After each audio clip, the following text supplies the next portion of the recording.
Welcome back to another episode of Brass Tack Bodybuilding. I'm your host, Sebastian Burka, and today we are going to get down to the brass tacks of peak week and all the intricacies involved within that topic. Water manipulation, sodium, carb loading, diuretics, all that good stuff so that you guys can have a base understanding of peak week, the importance of all these little variables, and how to approach peak week in general. Now today I am also joined by Kyle Wilkes and Phil Biz. The past two episodes that we did together, you guys gave a lot of good feedback on, so we hope you enjoy this episode as well. This one is jam-packed with a ton of good information, so make sure you like this video, make sure you're subscribed to the channel. I do appreciate it a lot. And make sure you drop a comment down below. It helps with the algorithm, helps more people see the video. And if you guys have any questions, let us know down below in the comments as well. Without further ado, let's jump right into it. Let's just get right into peaking. I guess we'll just jump right into it, right? So both of you guys, give me your definition of what exactly peaking is. I think there's a lot of confusion around the whole idea of a peak. Well, I think the peaking is just essentially, I try to give people the descriptive word, basically like healthy, happy. Like when the body's in a healthy, happy, fed state, it's more compliant. So we want to obviously get the water out of the subcutaneous space, repartition it, which means change where it is, into the muscle, and have just basically a hard, dry, grainy, defined look. We have to have reduced inflammation for muscle separation and not have water retention and stress cortisol elevation throughout the body. But you just want the body generally in a healthy, happy state, well fed, and then obviously dehydrated, for a prime crisp look. I feel like that was a confusing answer. What was your answer, Kyle? I don't have a simplified version of it, honestly. I would just say the most simplified version of peaking is you have a deadline. Typically, it's a show, not a photo shoot or something, but you want the athletes to be at their very best and optimal look for a very short, specific amount of time. And in order to do so, the weeks leading up are extremely important. And the final week, ultimately, as Phil kind of touched on, the goal is to generally ensure the athlete comes in prepared to be optimal on that day, which comprises of sometimes manipulating water, maybe salt, and usually increases in food leading up. Okay. So I said dry, but we've got to be very clear about certain things. That's not the case across all divisions. A lot of coaches for like bikini and wellness, for example, we don't want them completely dry. They'll be very vascular. They'll be, very hard, grainy. You'll see striations, and they don't want to see that. So what a lot of times coaches are doing now today is they get the girls in peak condition peeled, and then they spill them a little bit so that they get a little bit of a softer look. So that's not necessarily a dried out look. So it's going to depend on the division, what it is you're actually going for. But typically, you want to get the muscles as full as possible. You want to get as much water out of the subcutaneous space under the skin as possible, and just have a hard, dry, defined look. Okay.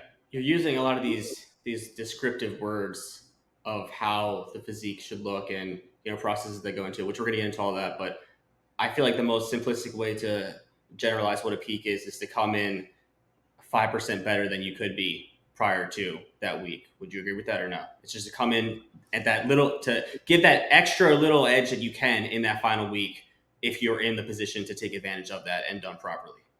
See, there's always going to be variance in that where you said 5%. Some people have a very large fluctuation. I always had a large fluctuation. Like if you ever saw the shows that like I really peaked at, a week out, I looked substantially worse because my body's very water retentive naturally. If you look at like a Justin Rodriguez, we all know, we've watched him a million times going, he's not going to be ready, he's not going to be ready, he's not going to be ready. And then he was hard, dry, defined on stage.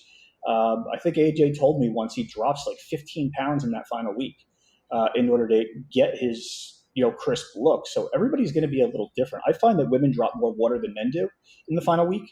So you could say 5%, but some people, really change based on, what type of physique they have and, the genetics. Like I was always a high volume trainer, and Kyle knows this. Like if I'm flat, I don't look like I could win a local show. If I'm full, I look like I could possibly turn pro. So I have a big variance because of my high volume training and my sarcoplasmic volume. So that plays a big part in me. Whereas other people, you have like a Branch Warren who never really lifted very high reps. He was a very, very strong, hard trainer. most of his muscles, myofibril composition, he doesn't really get bigger or smaller, change dimensions much. He just gets harder, softer, drier, so he's not a big variance in the final week. Whereas, some people like Jay Cutler is a big variance. He changed a lot in that final week. Whereas like a Phil Heath doesn't seem to change very much in that final week. He always, looks almost ready to go. So it's going to depend on the person. Yeah. Okay. So 5%, 10%, 20%. Ultimately, the aim is to just give you that additional edge, coming into this show. It's not like it's going to be, it's not going to save you from being 8 weeks out and behind in prep, right? It's not this magical thing where you can recover and because a lot of people go into peak week thinking all this crazy stuff's going to happen, right? I think there's a lot of misconceptions around what exactly a peak week entails. So the point I'm trying to make is it's basically just to prime you to be your absolute best on stage at that given day, at that given moment. That's the point of a peak. Well, at the risk of making people try some crazy things that they probably shouldn't, historically, yes, you have to be in prime condition to peak properly. However, I have been in circumstances where I peaked the ever-living heck out of the client, and they looked great on stage, and they were not in shape. It's just I hit a grand slam at the peak. And the first time I read about that, honestly, was 2003 Night of Champions, Chris Aceto talking about Victor Martinez. And Victor Martinez looked phenomenal at that show, and it was a deep show, great lineup. And he won that show clearly. But Chris Aceto even said in an article, he was not peeled. He was not ready. I just hit a mega home run on the peak and made him look leaner than he actually was. So people don't try this at home because 999 times out of 1,000, you're going to miss by a mile if you're not in shape. But it is possible. Mm-hmm. So what do you guys think are some of the major misconceptions around peak week? Kyle, Go ahead. I'd say the one that stands out the most is a lot of people call it like it's like a magic occurs, right? And maybe Phil doesn't have the right magic wand, but maybe I do. But the reality is there is no magic wand, right? A lot of approaches are somewhat similar, or at least what leads to success is somewhat similar, right? You have different things you can do with water. There's really two things you could do with water. Okay, you can front load it, or you can slowly titrate it up and then start to control it, right? Now I have my preferred option. I've seen success both ways. Now it's not necessarily I think one is when in that final week, I guess you always want to make sure you're controlling as many variables as possible and there's not different things coming into play. So without going off on a tangent, which I'm sure we'll cover later with water and things like that, I think that misconception of magic happens that last week, and if you look like shit, all of a sudden you're going to look great. 9 times out of 10, especially if it's not someone that's heavily muscled and flat, I think that's where I can say, okay, this person's really flat and they're going to look different in a week. Let's just say you have a men's physique competitor that second or third show ever, they're about 280 pounds. If they look shitty a week or two out, they're not magically going to look different that final week, no matter what someone does, because they probably just don't have the look needed, the muscle needed, right? So I think that's misconception number one is a lot's going to change in 7 days that didn't change in 14 weeks. Okay. That's a great point. I think that there's a lot of misconceptions based on what people see online and their biases. We tend to see what we want to see. So like a lot of times somebody won't be in shape, right? But they'll see that one guy whose glutes came in like crazy after a week of peaking, and they're like, oh, that's what's going to happen to me. And it's probably not what's going to happen to you. So they're like, oh, don't worry. Listen, I actually have been guilty of this in the past. When I was much younger, Kyle probably remembers before we even worked together, I used to say, oh, don't worry, my glutes will come in during peak week, but they never did, partially because of my peaking methods and whatnot. I'm still very young, still learning. And they probably, in retrospect, could have. But the fact of the matter is, a lot of people rely on this to see things that they don't normally see. A lot of people think that they're going to turn into Phil Heath muscles when they carb up. Oh, jump side looks small, but just wait till I carb up. No, you're probably not going to change very much. Very, very minimally. You see somebody carb load, you'd be very lucky if you got a centimeter on your arms when you carb load. You're not going to get an inch from it. It's not happening. They see these big pros that have massive amounts of muscle change a lot in the final week. That's because they carry so much muscle. There's a lot more water content and glycogen content and intramuscular triglycerides and electrolyte content into the muscles. So their muscles have more variance because they're so big. And people think that this is what's going to happen to them, and it's not what's going to happen to them.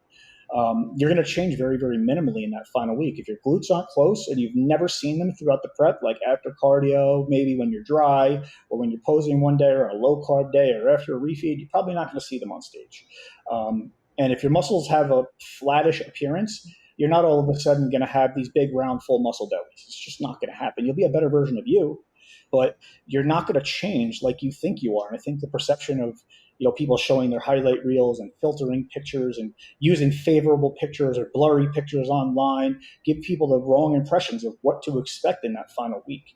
And generally, like a week out, 2 weeks out, you want to look like, okay, I could almost get on stage right now. And if you don't, then you're probably not ready. Okay. Well, that leads me into something here, because I'll give my opinion, my thoughts here, and then you could comment on it. So going back to what you said regarding, 2 weeks out, say 3 weeks out, you should look like you're basically ready to step on stage, right? And I feel like the idea of a peak week is extremely overhyped. I think that some people can do it. You have to be very good at it. You have to have an eye for it. You have to have a lot of experience. You have to understand a lot of things. And I think peaking itself there's an art to it, but I think most people can't effectively do it, and there's a lot more risk to reward. So my thought process is, if you're 2-3 weeks out, you look great, your glutes are in, you do a refeed, you see what you look like, and you look phenomenal, right? Going into that show, why would you start to manipulate water, do all these things, if you already know that you can look this way, 2 weeks out, and you can replicate that? What is the risk bigger than the reward itself? Should everybody even try to approach that peak week, or should they keep the variables the same? Well, you and I had a hour-long conversation about this, a week ago? Yes, I know. So, but you're referring to your experience, that conversation, because you knew the outcome. And that was the point I was going to make. So, I mean, you could go ahead and make that point. But like you said, people are basically doing this. But the most important point is you've got to know what the target is, right? So maybe you want to explain that a little bit? About how you already knew what the outcome is going to be. You have to know what you're looking for. It's not like, hey, they're full, let's try to get a little fuller. Oh shit, they spilled. Or hey, they're dry, let's try to get a little flatter, a little drier. Oh wait, they just went flat. Because they don't know the exact look they're looking for. They're like, hey, let's try this and see if it looks better or worse. Let's see if this looks better and worse. Like trial and error, guess and check constantly, rather than knowing exactly where the target is, right? Mm-hmm. So how do we know where the target is? You articulate things pretty well, so you can explain this. Yeah, so I mean, like, you would practice that beforehand, ideally, but also the point that I was making is, say you get to that point 3 weeks out, right? There's not a lot of time left to start, I guess you could practice with some of these methods. You practice with refeeds and see what you look like loaded, but most people aren't practicing with like the water manipulation aspect and things of that nature. So if you can have a look on, say, 2 weeks out, and you do a refeed and you say, this is how I look loaded and I want to replicate this on stage, why would you go into the peak week and then, start to try to control water and change things when you already knew what this was, right? And in a lot of cases, from what I've seen, when people start playing with water and stuff, there's a lot of room for shit to go bad. I mean, obviously you could control it and fix things, but in a lot of cases, it just seems like it's a recipe for disaster almost. Well, it's and like we talked about on the phone. I know I talk a lot on the phone, so you're probably not going to remember everything, but it's just a matter of knowing what exactly it is you're looking for, being familiar with it. And there's ways to do that. When you're really lean, when you're truly in shape, anybody who's been truly in shape knows you're peeing nonstop, because there's nothing that's slowing the water down, filtering through your system. You go to the bathroom, 20 minutes later, you got to get up, and it's miserable because you're so tired. So you're constantly getting up to go to the bathroom. But when you're refeeding in prep, you should be taking notes on that. And generally, you should be pretty close to shape by 4 weeks out, right? Just doing the finishing touches. So at that point, you're in a deficit. You're really lean. You have fat burners in. You're doing cardio. You probably go flat pretty fast. So we don't want to let our clients go too flat for too long, or we risk muscle loss, right? So we do refeeds to keep the metabolism going and to keep from losing muscle mass. So whenever we do a refeed, obviously you're going to hold some water on a refeed, but the next day and then the next day after and the next day after, you're going to start to lose water. So what I like to do is I like to have the client actually take pictures fasted starting, the first day after the refeed is done for the next 3 days in the morning, and send them to me. And then also what I have them doing is, if I become familiar with when they're kind of dry, I'll tell them, all right, don't drink any more water for the last half of your cardio. I want you just sweating. And then everybody who's done cardio, everybody who's been in shape knows, you get in the mirror after cardio, you're dry. You see all these crazy lines, you see all this hardness and veins and everything, but you've also just refed. So you're still full, but you're getting dry. So at some point, when you cut water for like 20, 25, 30 minutes after, like during your cardio, and then go to pose after a refeed, you should look in the mirror and be like, okay, I can get on stage like this. This is what I'm looking for. So now you know your target. So you're not like guessing, can we get drier? No, you know how dry to get. You're not guessing, can we get fuller? No, you know exactly how full you're supposed to be. It's not a guessing game anymore. You've already seen this. And there's a common phrase I like to use from a friend of mine is, I've seen this movie. I've read this book. I already know how they're supposed to look. So I'm going to keep going until they look the way I've seen them look before. And that's it. The problem is a lot of coaches just don't take notes on these things, and they don't know how to do these manipulations and read the body in order to determine what they should look like. But once you know where the target is, it's a lot easier to aim. Okay. So with the example that you gave, though, you're saying after you do cardio, you're going to look drier and whatnot, but you're not doing cardio on show day, right? So No, I'm how talking are about during you? refeed I know. So you're using a refeed to, you're to see the best look. Yes. But you're not manipulating water during that refeed either, which is No, what you're you're going to doing do it a leading into a different show. way. You're going to have to know how to peak, and you're going to have to know the person's body, and you have to understand how to get them there, without the cardio, without all the sweating and whatnot, because that's just not going to hold. But at least shows you where the target is. So now you know exactly where you need to go. Listen, we've all been there. And there's probably coaches every single coach that's watching this right now, and every competitor that's been through this, and both of you, I'm sure, me, myself included, we've all been prepping somebody or ourselves, and we're like, let's see if I can get drier. Let's see if I can get drier. Let's see if I can get fuller. It's because you didn't know what you were aiming at, And once you know what you're aiming at, it's no longer a guess. You know exactly how you want to look, and you're like, all right, we just have to arrive here, and that's it. And then backstage is the little finishing touches, and that's it. Kyle, any thoughts?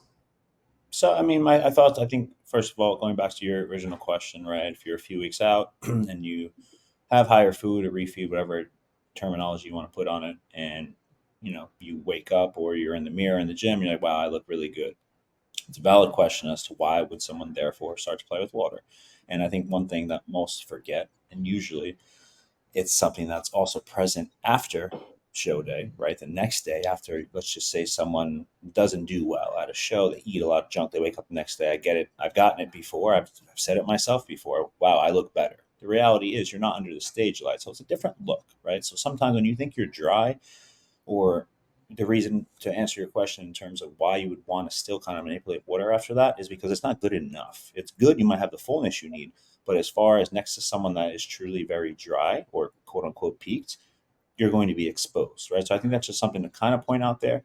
As far as the approach that I have, usually in the weeks leading up, I'm always looking to collect data. I've always been an analytical person. That's just my background. Okay.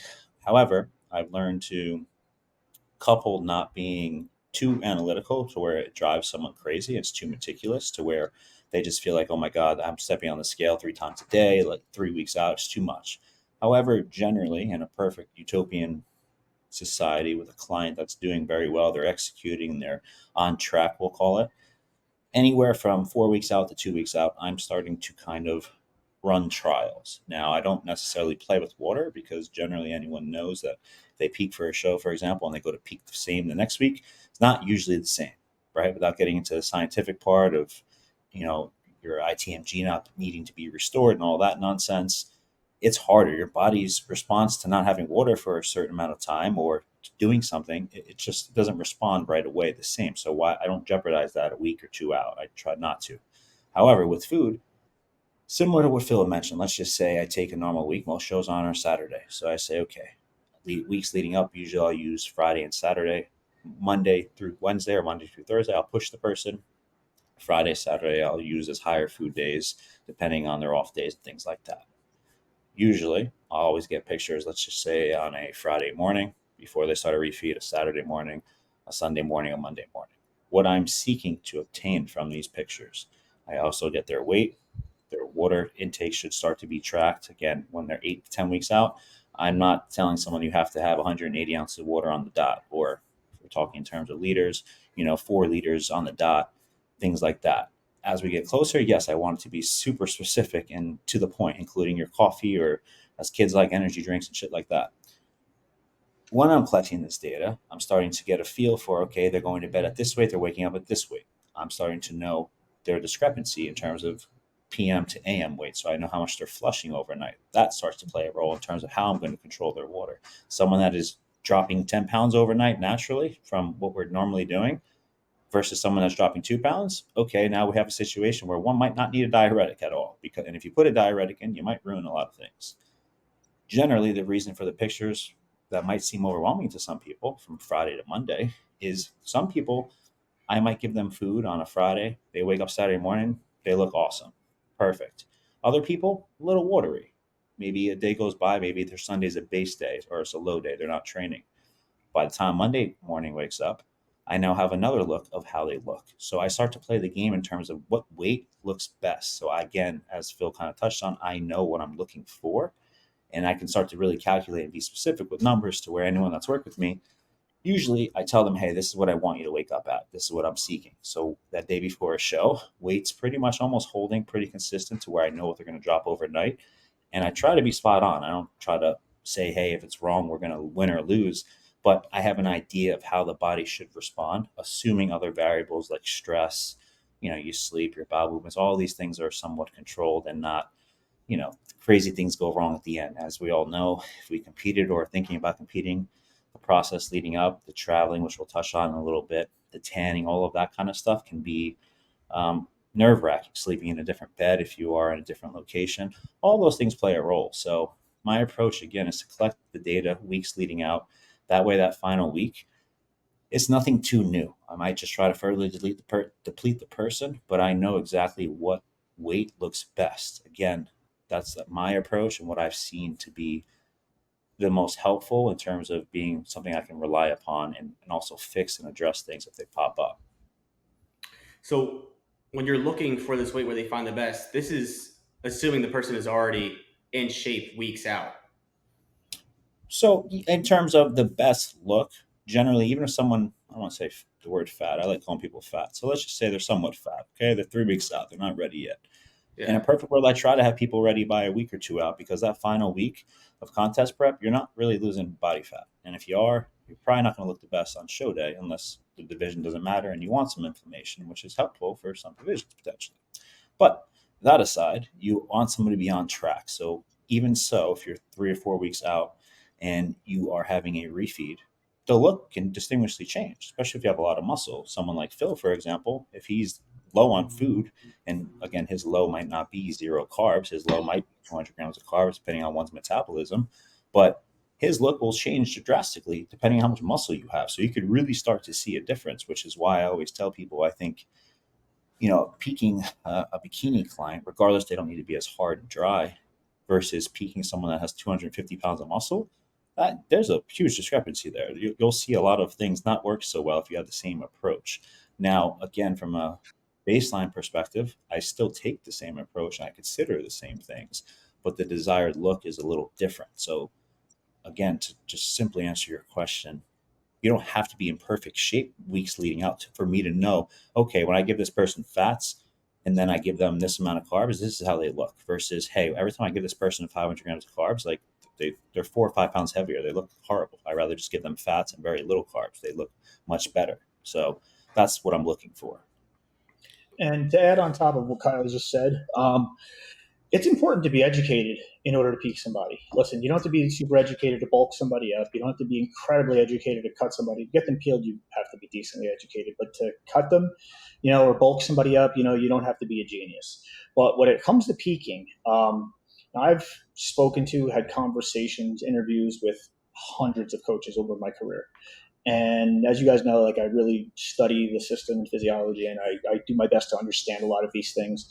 And I find that a lot of times coaches that aren't super educated, like I don't want to say they get lucky, but like they kind of get lucky. Like the things that they were looking for fell in place, but they weren't thinking of 10 other factors that they just happened to fall in place for them that they weren't specifically controlling because weren't aware of it. They didn't know how to. They didn't even consider it. So there's a lot of luck that I find comes into today. I think in today's culture of competitive bodybuilding and fitness and coaching, there's a lot of luck involved right now. because there's very, very, very, very few that understand enough to analyze these things and understand these things and make these adjustments and consider all the right factors and make sure everything is lined up to go right. We'll see, we see like these, I hate to use the term, but like top coaches, big level coaches, we see their winners, right? We see their highlight reel on their Instagram, but there's plenty of clients that they put in shows that are not in such great shape. And it's because these things didn't happen to fall in place for them. They didn't consider them, or maybe the client might have messed up. It's not always the coach's fault. A lot of times it's the client's fault too. So I'm not placing blame. You can't always like look at a client on stage and say, "Oh, this coach screwed up," because you don't know. It could be the client's fault.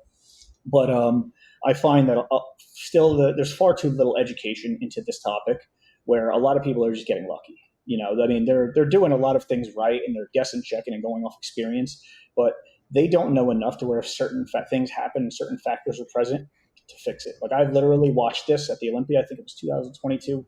Don't name names. I'm pretty sure I told both of you the story. A very, very, very highly regarded coach had to pull a client out of the show when the situation was fixable. It's just the coach didn't know how to fix it, because they'd never encountered it before. So they benefit off of when they've seen everything before and things have gone a certain way. But as soon as something out of the norm happens, they're in big trouble, if that makes sense. Phil, do you remember the kid that I think he was almost about to die or go to the hospital at my show Backstage? At Nationals? Yeah. The kid that I had to save? Yeah, what happened with that? Well, I guess somebody must have mentioned me backstage. I don't know, because I was with you. Yeah. Were you with me when the expediter ran up to get me? Yeah, I was sleeping upstairs, and you were next to me. So an expediter ran up to get me. I was like, "Yo, I need your help. Like, people told me to come get you." I was like, "All right, what's up?" So they brought me backstage, and I don't remember the exact circumstances, but it was clearly a circumstance with a high-level coach. I'm not going to name names, but should have understood the situation and didn't, and then had an issue. And then even worse was they had EMTs backstage. They had a whole tent, and the EMT did the wrong thing and made it worse. So I got really pissed off at that. So I don't know if you remember, but I fixed the kid's situation, and then I went and ratted out the EMT. But Yeah, but I will what say was the EMT was receptive, because when I went backstage and I said that to him and I explained to him what went wrong and what he did wrong, he just basically said, "Thank you. I appreciate it. I didn't know all this. I didn't have all the information. He didn't tell me this and that." I don't know if the kid did or did not give him all the information. The kid said he did. The kid told me the information that he gave him. So I kind of want to believe him. But it was crazy to me that the EMT wasn't even aware of certain circumstances and made the situation even worse. And this kid couldn't stand up for, God, over an hour. And I'm trying to get back to you and everybody else, but I'm trying to not let this kid die on me, And like, he couldn't stand up. He couldn't move. His whole body was locked up. But slowly we made it better. But yeah, circumstances like that just should never happen, just because coaches don't have enough education. Yeah, but do you remember what exactly? Did he take a diuretic or something? What was It the was something issue? to do with electrolytes. I don't remember I've fixed these things so many times in so many variations. I don't remember the exact circumstance, but it was definitely an electrolyte thing and a water balance thing and a carbohydrate thing. And they gave him what was it? I forget the circumstance, but the coach really screwed up. And it's something that they should have known. And it's why I say all the time, you shouldn't be playing with diuretics unless you really understand, the electrolyte balance system, the sodium-potassium pump, the RAS system, what ADH does, aldosterone, all of these different things that come into play, how all factors affect them, how, insulin affects them, how carbohydrates affect different things, how motility affects things, stress, different drugs. Just there's so many different factors that if you don't understand all these things, you should not be giving somebody diuretics, because let's be serious, you could kill somebody instantly. It's happened. So, I think that people they see not a lot of people die and people get away with it because the human body's pretty resilient. So, generally people think that it's not a big deal when it really is, because you could kill somebody instantly. My friend, again, I don't want to name a name because then everybody will know the coach, because it's a really respected coach.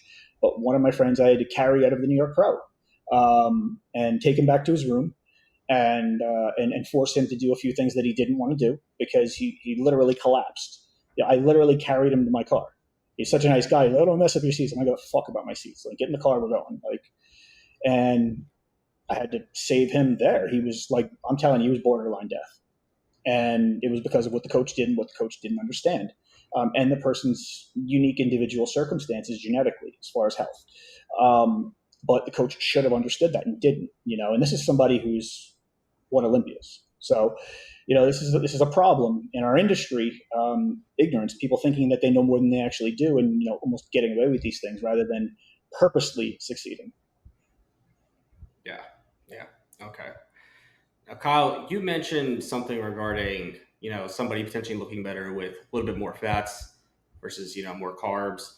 So let's talk about that. How do you approach the different macronutrients when you're trying to load somebody going into peak week? You're typically bringing protein down, right? So protein is the most important, but not in peak week potentially, right? So usually closer to a show. Again, assume the show's a Saturday. I would say if their normal intake is 200 grams a meal, let's just use numbers. By that Friday, it's definitely decreased, maybe max 140. Could be even a little bit lower. Show day itself, very, very little trace amounts of protein just for kind of a bite to eat. Keep in mind what protein does and what purpose it's being used for isn't necessary to keep someone full, but more so to prevent someone from burning through food as quickly. Okay, so that is what protein is going to do. It's going to slow transit.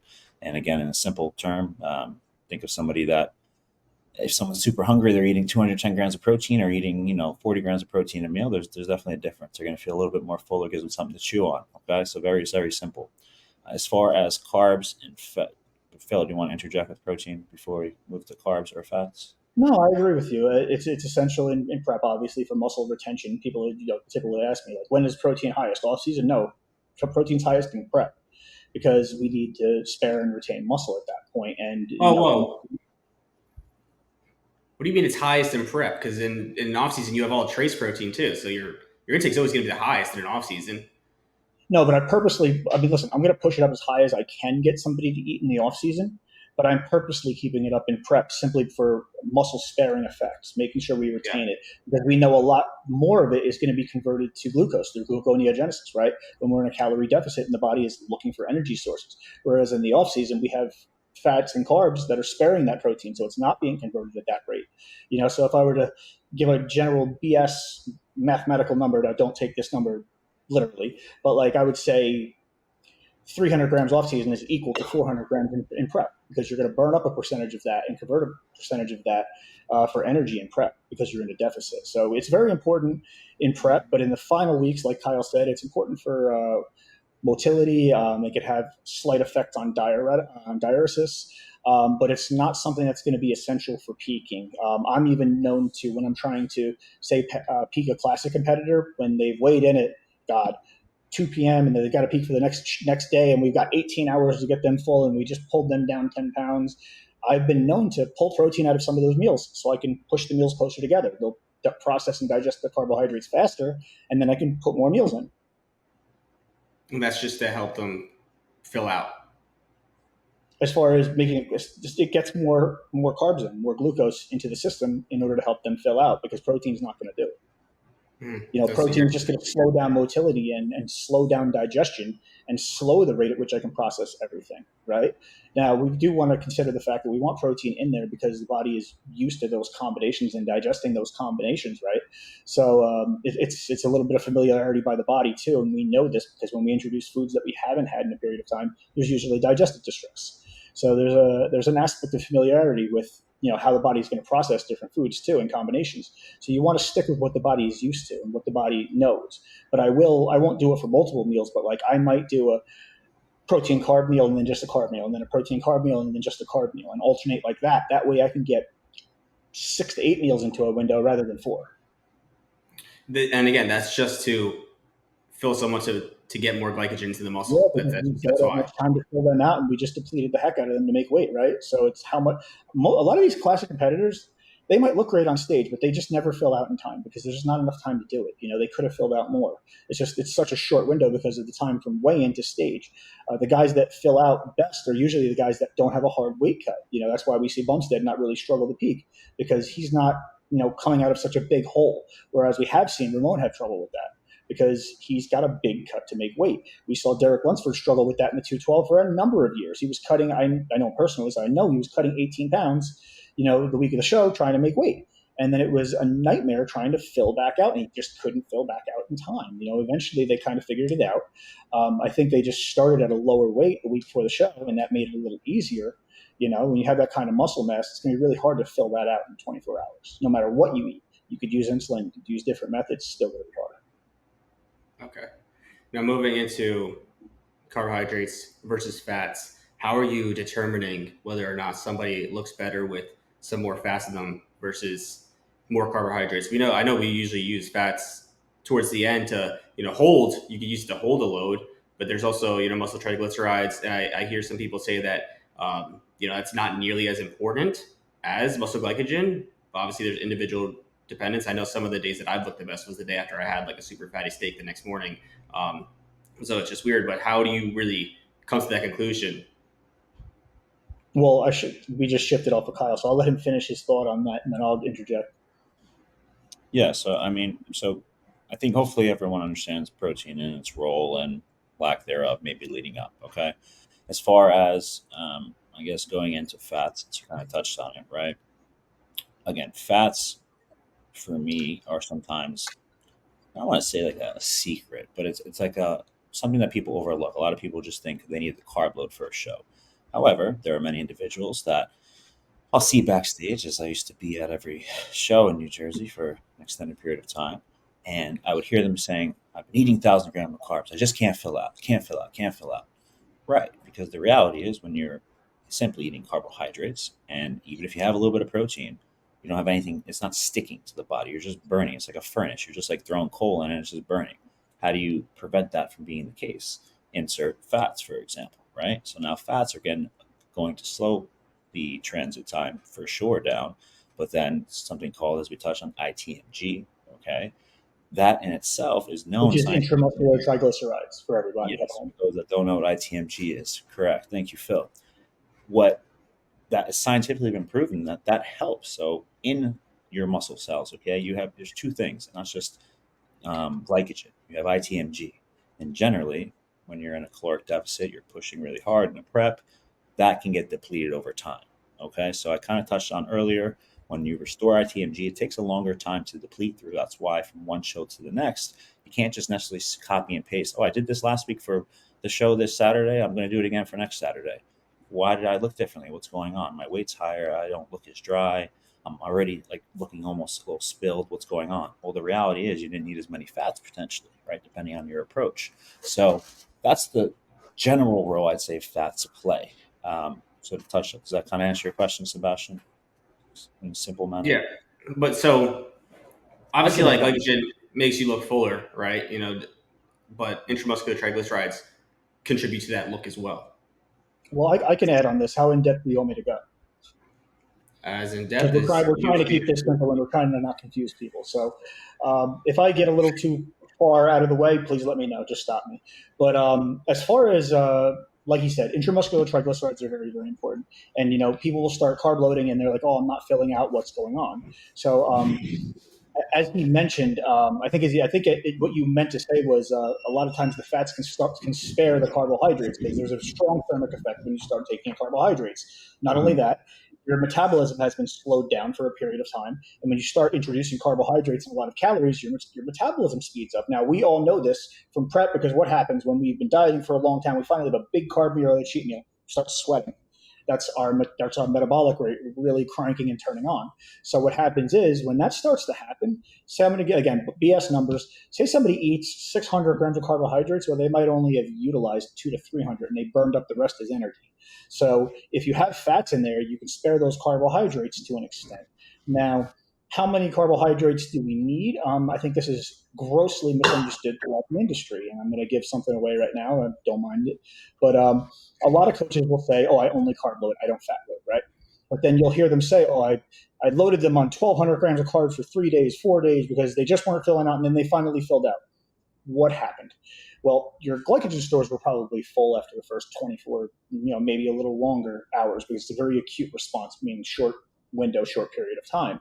Then what happens from that point is the excess glucose starts getting converted into triglycerides. And then the triglycerides are what's filling out your intramuscular triglycerides. So you're doing it the hard way. You're going a long way around because carbohydrates have to first go through the liver and then be processed in order to become fats and then be loaded into the muscle. Whereas if you're eating fat, your body can immediately store it as fat.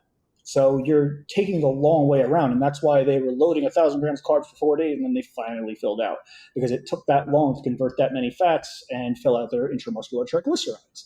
And again, another point that he made, like second show, why don't you need as many carbohydrates? But you filled out your triglycerides on the first show.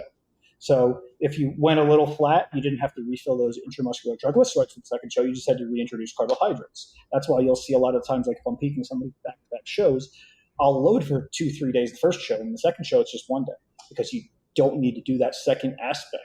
That takes a longer period of time and more digestion and more work. So I think that utilizing fats, and not just fats, but the right types of fats that are going to hold different ways based on how the body breaks down and processes them, is going to be very, very important as far as peaking. You're not just going to have your best peak with glucose alone. Now, granted, if you want to stay a little flat or a little drier, that's fine. Dorian Yates was famously said he was always flat. He made sure he had extra muscle because he knew he wanted to be drier, so he always erred being drier. So everybody's like, "How did you get so full on stage?" He's like, "I was never full. I was flat because I wanted to be dry. I just made sure I had extra muscle." So, which was a smart, safe approach, and it obviously worked very, very well. Almost never lost. But I think that people just have a lot of misconceptions about how fats and carbohydrates are used and how they're utilized together, and then the timeline and the period. Like Sebastian said, you can utilize fats to hold a load, basically spare that load so that your body's not digging into your glycogen stores that you just stored up for energy. You're giving your body an energy source, so that's another great way to do it. And then I think, as Kyle mentioned, it's a great way to stabilize your blood sugar too, so you're not constantly fluctuating up and down, especially on show day. Big mistake I see coaches make is not utilizing fats on show day, and your blood sugar is shooting up and down like crazy. That's going to make it very, very hard to control your look. Whereas if you have a stable level of blood sugar, then you're going to stabilize a lot of those processes related to how your body is processing food, and you're going to have just a more stable physiological process, and it's going to work out better for you to make it easier. Yeah. But as far as I'm aware, intramuscular triglycerides are much harder to deplete than glycogen. Like you have to be pretty fucking lean to start. They're definitely much harder to deplete than glycogen. It's not so much of an acute response, more of a long-term response. You can think of it as the same way as burning up body fat. You're processing fat for energy. So is it coming from the subcutaneous space or is it coming from the intramuscular space? You're essentially burning up fat. It's the same thing, and it's not a quick process where we'd be lean. Listen, we can go flat in weeks, right? We can't get peeled for a show in weeks. It takes a long time. So yes, it's going to take a period of time. It also depends on the type of fat that we have stored in our body. So like we know when we eat grass-fed red meat versus, the crappy other red meat we have in the United States, there's different fat composition based on how they were eating. A lot of people don't realize that grass-fed and grass-finished are two different things, because if they're not eating fat at the end of their lifespan, if they're not eating the right types of foods at the end of their lifespan to have the right fat content in their body, well, you're not really getting a grass-fed animal. You're getting the other type of animal because they store different types of fats. They break down at different rates. They store and hold at different rates. So that's a completely other different lesson I'm not going to go a tangent on, but it's going to matter. Kyle, I have a question for you, because this is something I think I've seen you do with quite a few guys. Is you seem to be a big proponent of the burgers and fries. Is that true? No, I would say it's not really true. I'll be honest. I've seen a lot of like the influencer guys, like going in. I've used it with like for example, like Anton. I didn't give any. Never got a burger and fries to my knowledge, to be honest. Anthony, I've used it with before. Usually, that's an approach. Again, it's just what is burger and fries generally, right? It's usually shittier meat, first of all, but it has higher fats. It's a lot of sodium and usually carbohydrates, right? So it's like moderate protein, high fat, moderate, sometimes high carb, depending how many fries, I guess, you're eating in buns, okay? That's what that meal is, right? So a reason to use it at times, right, is if you are maybe trying to do some type of sodium load, number one. Number two, the reason I would use it is usually it's denser, okay? It's calorically dense food for someone to eat that they not only enjoy it, which psychologically always helps, sleep and things of that nature, but it's something that's easy for someone to get down, and they don't have to have a ton of food. One thing I guess that grinds my gears when it comes to peaking is sometimes I'll see someone use rice, and I've seen it multiple times to where the only carb source they use is rice. Now, I'm a proponent, and especially in the last couple of years, of I try to use a variety of different foods, different plants, different veggies. I think it's just helpful because at some point we're all going to want to get the hell out of bodybuilding and do other things. And the more you confine yourself to just one specific food, you're going to have issues. Okay, and your gut bacteria is not going to be so fortunate and receptive. Okay, but that aside, with the burger and fries, and what I was getting on with the rice, if people are just using rice, for example, if I want 100 grams of carbs, generally 360 grams of cooked rice, assuming, depending on your water ratio and things like that. If you're constantly eating that every single meal, every 2 hours, your stomach is going to feel horrible. You're going to be like a bloated mess.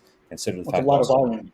the volume is really high. So for some people that you've probably seen it with, some of the influencers that are, a little bit better genetics, you could say, metabolism, they're blazing. I need to slow things down a little bit. So I need the higher fat meal. I need the calorically dense items as opposed to, hey, man, have 10 ounces of chicken and 440 grams of rice. Right? That doesn't seem so appetizing. It seems like it's going to take forever to eat and it would be just stupid. But I've seen plans to where the coach has someone eating 600 grams of rice like 5 times a day. And I'm just like, what the? It doesn't make any sense. There's so many better ways to go about it, paying attention to someone's digestion in the process and how it's making them actually feel. So that's the reasoning for that generally. You see it often. I guess that's a misconception going back to the beginning where a lot of people will always do the burger and fries after prejudging, for example. The scientific reason behind it, why it works in some cases, is depending on how someone was manipulating water and salt, which I know we'll get to in a little bit. So I don't want to go off there, but keep that in mind, I guess, if you can try to remember and shoot it back our way when we get to that point. Go ahead. Well, what I want to do is that what Kyle just said is extremely valuable, extremely insightful, things that you're not going to hear in a lot of places. So what I want to do is actually just pinpoint and draw attention to some of the things that he said, so that we could just emphasize those points. The first one is volume that he was talking about. If we wanted to get the same composition of macronutrients that in that burger as in clean food, we're going to have a heck of a lot more volume. So one of the aspects is for digestion, for volume purposes, not bloating them, not distending their stomach, not pushing too much through their system, but getting everything that we want, right? So that's going to play a factor. Another thing that he mentioned was, you'll see some pros and influencers doing certain things. A lot of the time, and I would say almost 50% of the time, a lot of the things you're going to see from an influencer or a pro and whatnot, they looked great in spite of what they did, not because of what they did, because their genetics allowed them to get away with it. They have super digestion, super health, and whatnot. And not most of the time, it's not going to work for you. And that's why it's not great. Like, I'm not going to ask Phil Heath how to build arms because he could build 20-inch arms drinking beer. Like, it's nothing for him. It's not going to work for us. So a lot of times these guys are getting away with things because of their great genetics and their great genetic response rather than because the method actually worked. So that's another phenomenal point to point out, is that we don't want to get too caught up in following what other people do because it just doesn't work that way. And the third thing that I wanted to bring up that to really emphasize that he said was, the first thing he said, he isolated what is a burger. It's fats, it's sodium, it's carbohydrates, right? So that's exactly what we're looking for. And people aren't thinking about those things. They just think a burger is magic. I was at Backstage at North Americans one year with a bunch of clients. And I walked up, I had gone somewhere to get a drink or something, and they're all laughing. I'm like, what's funny? They're like, this guy next to us was explaining to his client the science of a burger peaking. And then when you walked in, he just stopped talking. I guess he was afraid that I was going to overhear him and correct him or something. But the fact of the matter is, he wasn't confident in what he was saying. He wasn't confident enough to keep saying it when somebody he knew was knowledgeable was walking up. So that tells me that he doesn't actually know the purpose of using it, or he would have no fear seeing anybody walk up, doctor, whoever the hell it is. You would have no fear if you know you're right, if you know you're correct, if you're sure about what you're saying. And the fact of the matter is, people are not. They just copy burgers because they see everybody else do it. Like Kyle said, I see a pro do it, so I'm going to do it, right? Everybody famously knows that Phil Heath got sick one year and got food poisoning and couldn't fill out, so he was eating, I think, quarter pounders backstage because Honey gave it to him. Honey gave it to him because he needed to eat a lot of food in a very short window without blowing his stomach up, and it worked. And again, it's Phil Heath. right? So I guess everybody figured, oh, well, that's the secret. He's eating a burger backstage, so I'm going to do it. I always ate burgers backstage. It worked for me, but it doesn't mean it's going to work for everybody else. And I guess another point that Kyle made is you got to make sure the client can digest it and they process that well beforehand. You're not going to guess on show day. Yeah, that's what I was leading into, is because I've seen Kyle do it. So I've seen many people do it, but that comes back to the misconception thing. Is I think a lot of people just throw the burger in, or they'll do like these random things on the show day. They'll go have pancakes, but these things you're doing, you've done this before. Like you've had them have a burger at some point during a refeed. Like you're not just doing this random call and hoping for the best just based off the fact that it's carbs, fats, and sodium. People will laugh, but I always have said, I'm very straightforward about this. When I select burgers, especially inside the United States, for a client that's away at a show, what do I typically go with? I go with McDonald's because we can get the same exact item no matter where you travel to. And, like, I'm not going to have you get a diner burger back home and then fly out to a show and get a different burger on the show day. It's made different. You don't know how you're going to respond to that. We can depend on the consistency with McDonald's, and typically it doesn't. Like, I have digestive issues like crazy, but McDonald's burgers never messed me up, ever. So I know that there's some aspect about it, its composition, the way it's made, whatever it is, that agrees with people. So I will frequently use McDonald's burgers as opposed to a homemade burger or as opposed to a diner burger because I know it's going to be consistent and it's likely going to work. Your gut microbiome is just fucked. It's been for a while because I bet I ate. All right. I think we touched on the fats and carbs pretty well. Do you think we missed anything there?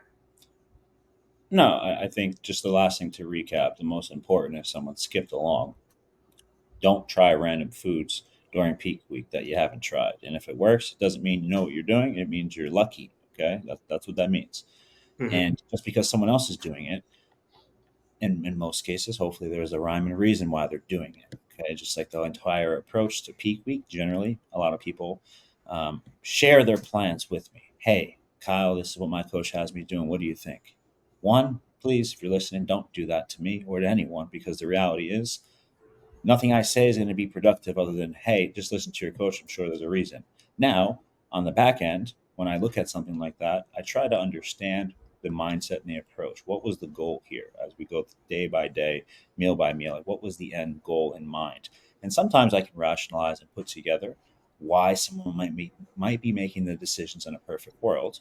But oftentimes, there are things that just don't make sense, right? Like, okay, you're going to wake up and have a pancake and syrup. You don't need to send any pictures. How the fuck is that the case? You told me to take a diuretic on a Friday night and you want me to go to IHOP in the morning? Like, that's to me is just like negligence, or people that are peaking 35 people at a time for a show and stuff like that. It just doesn't, it's not tailored to actually produce results. It might work as a blueprint, but again, it's not going to be a true peak. So when someone has that experience, to me, it's just more cookie cutter like, or someone that doesn't necessarily understand. And again, they might have results or they might have seen it to be productive, but I can't say it's going to be helpful in most cases. And that's social media in a nutshell. So where a lot of people will showcase their wins and successes. And then what about the people that didn't do so well, or they're not known, so they're never going to bitch and complain, right? So that's one thing to try to consider is there's no magic food. And if there was, I love food. I'd be the first one to figure it out and try for it. But you always want to practice those weeks leading up with certain foods, make sure your gut agrees with them,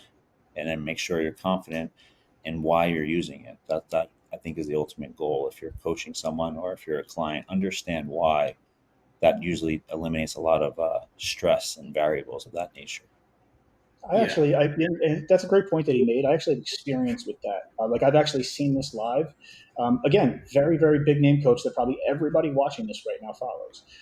I've been at a show where, it's a coach that uses a consistent method that they like to use. And they had, I don't know, somewhere between 6 and 10 people in the show. I don't remember the exact number, but some of them were genetic freaks. Some of them were. They ended up having the guy that won the show. So everybody ranted and raved about how great of a job they did, but they bombed all the other people, but nobody ever talked about that. Nobody ever saw that. And obviously the coach is not going to mention that and point that out. So that coach was a big hero that day because they won the open bodybuilding show, but they bombed a whole bunch of other people and nobody ever realized, because they might not have understood all the aspects of everything going on. And, some things luckily went right. And the person that won the show, honestly, was a genetic freak. And the other things didn't go right. So like Kyle said, that does happen, trying to just copy what somebody else did, or just having one set of methods that, always seems to work for you, but it's not the reality of what's going to happen. So you keep throwing out all these hints here. This I have coach, I'm not gonna say experience. his I have name. You're gonna experience with it, fucking you're teasing everybody. well, I want to establish the importance to everybody of this, because these things that I'm talking about are very, very big name coaches that most people watching this know. But I don't want to attack anybody. This is not a personal attack. This is to help everybody learn and understand that there needs to be more education and understanding in this. And even some of the people that are regarded as the best need to understand a little bit more. And, there might be a little bit of inflation to records working with genetic freaks, and the perception of how these things work and how good people actually are, when, they may not be as good as, they actually think. And then some people that don't get opportunities, lower level people that are very educated, might actually be very great, but they don't get the chances because they don't have the name, right? Because we know listen, straight up, your reputation at the Olympia level is going to be based on how the genetics you can get your hands on and how hard they work. That's what your reputation is going to be based on. If I took the top 5 Olympians right now and stuck them with a low-level coach, that person's going to do pretty damn well and build a big reputation real fast. Even if they're not very good at it, because the things that don't typically work are probably going to work on those guys anyway. And those guys are hard workers. They're going to make it happen. They're not going to miss meals. They're going to not miss a rep. They're going to train through their balls to the wall, and they're going to look good no matter what they do. And then that person's going to be a hero, right? So when you get to the Olympia level, like, very rarely is a coach making like a big difference in the results of that show. It's mostly the genetics and the work ethic of the client. Whereas when you get into national and local level and things like that, coach is going to matter a lot more. And then, there is some situations where the coach at the Olympia level did make a big difference, but it's rare. It's not like you're not going to see a person that wasn't doing well all of a sudden jump inside the top 10 of the Olympia because they switched coaches, right? So, it's just, I'm trying to draw attention to what is without attacking anyone. Yeah. I think the major thing that people need to understand is that there's just always requires immense context when it comes to anything, peaking, all this stuff. I get the questions all the time. I'm sure you do. Like, I get a random comment like, "Hey, how much water should I have? And how many carbs should I have on the peak week?" And like, just for some random person, it's like there's no fucking answer that you can give to somebody just with little to no information. And there's so much that goes into it. But I want to cover real quick the difference between backloading and front loading, and why you would use one method over the other. You want to grab this one, Kyle? I'll start, and then you can kind of touch on. I think you'll probably have more experience with the front loading, because I never liked it. I felt it's very volatile. It's not easy to fix. So, in the simplest sense, the goal over the course of the week to have someone be a little drier is generally to increase one's water intake and then start to control it, not necessarily cut it off. Okay, so how I like to explain it in layman terms, think of it like a hose flowing. Okay, you now turn that hose on full throttle throughout the week. They're peeing, they're excreting a ton, much more than their average. Okay, because again, gather that data ahead of time. As you get into the show, perhaps you start to step on the hose a little bit, where the body's going to still think it's coming out, and it's going to be coming out that same force that it was coming in. However, things start to change. So if we're not backloading water, so let's just, and by backloading, I guess just to predefine this, let's just say, again, the show is Saturday, 7 days out, you might start to increase your water in the very beginning. That would be front loading water, right? So where on, I guess, the Sunday you do, I don't know, 200% of your normal, and then kind of, maybe, I don't know what percentages you have, fill in mind, but let's just say someone's normal intake is 1.5 gallons. I've seen people start with like 3 gallons, then 2.75, 2.5, and they gradually go down as the week goes on. And then usually 2 days out, they're at barely any water. A day out, they're at no water.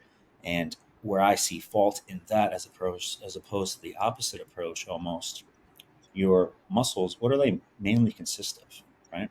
That's a question I ask people. What do they mainly consist of? What does your body mainly consist of?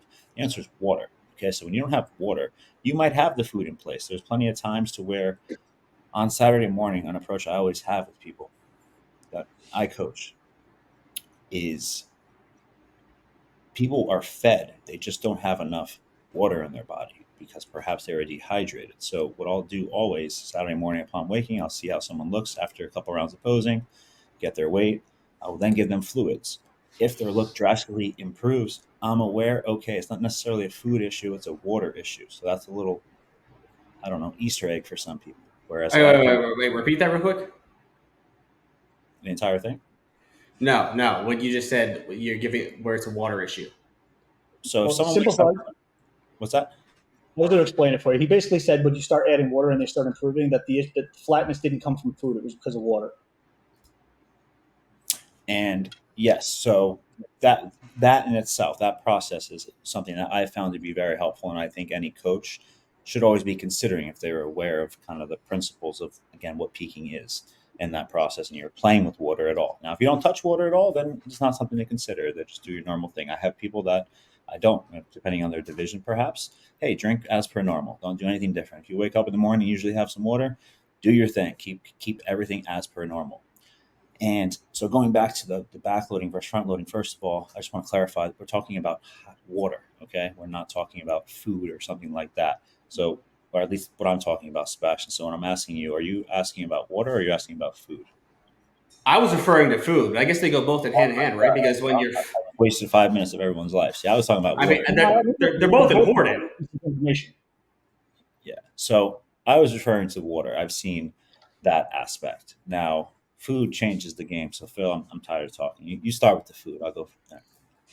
Well, backloading and front loading food, it can be for many different reasons. Now, the simplest reasons for me, honestly, is I will front load bigger guys that have been flat for a period of time, because we've all run into scenarios where we just can't fill the person out in time, right?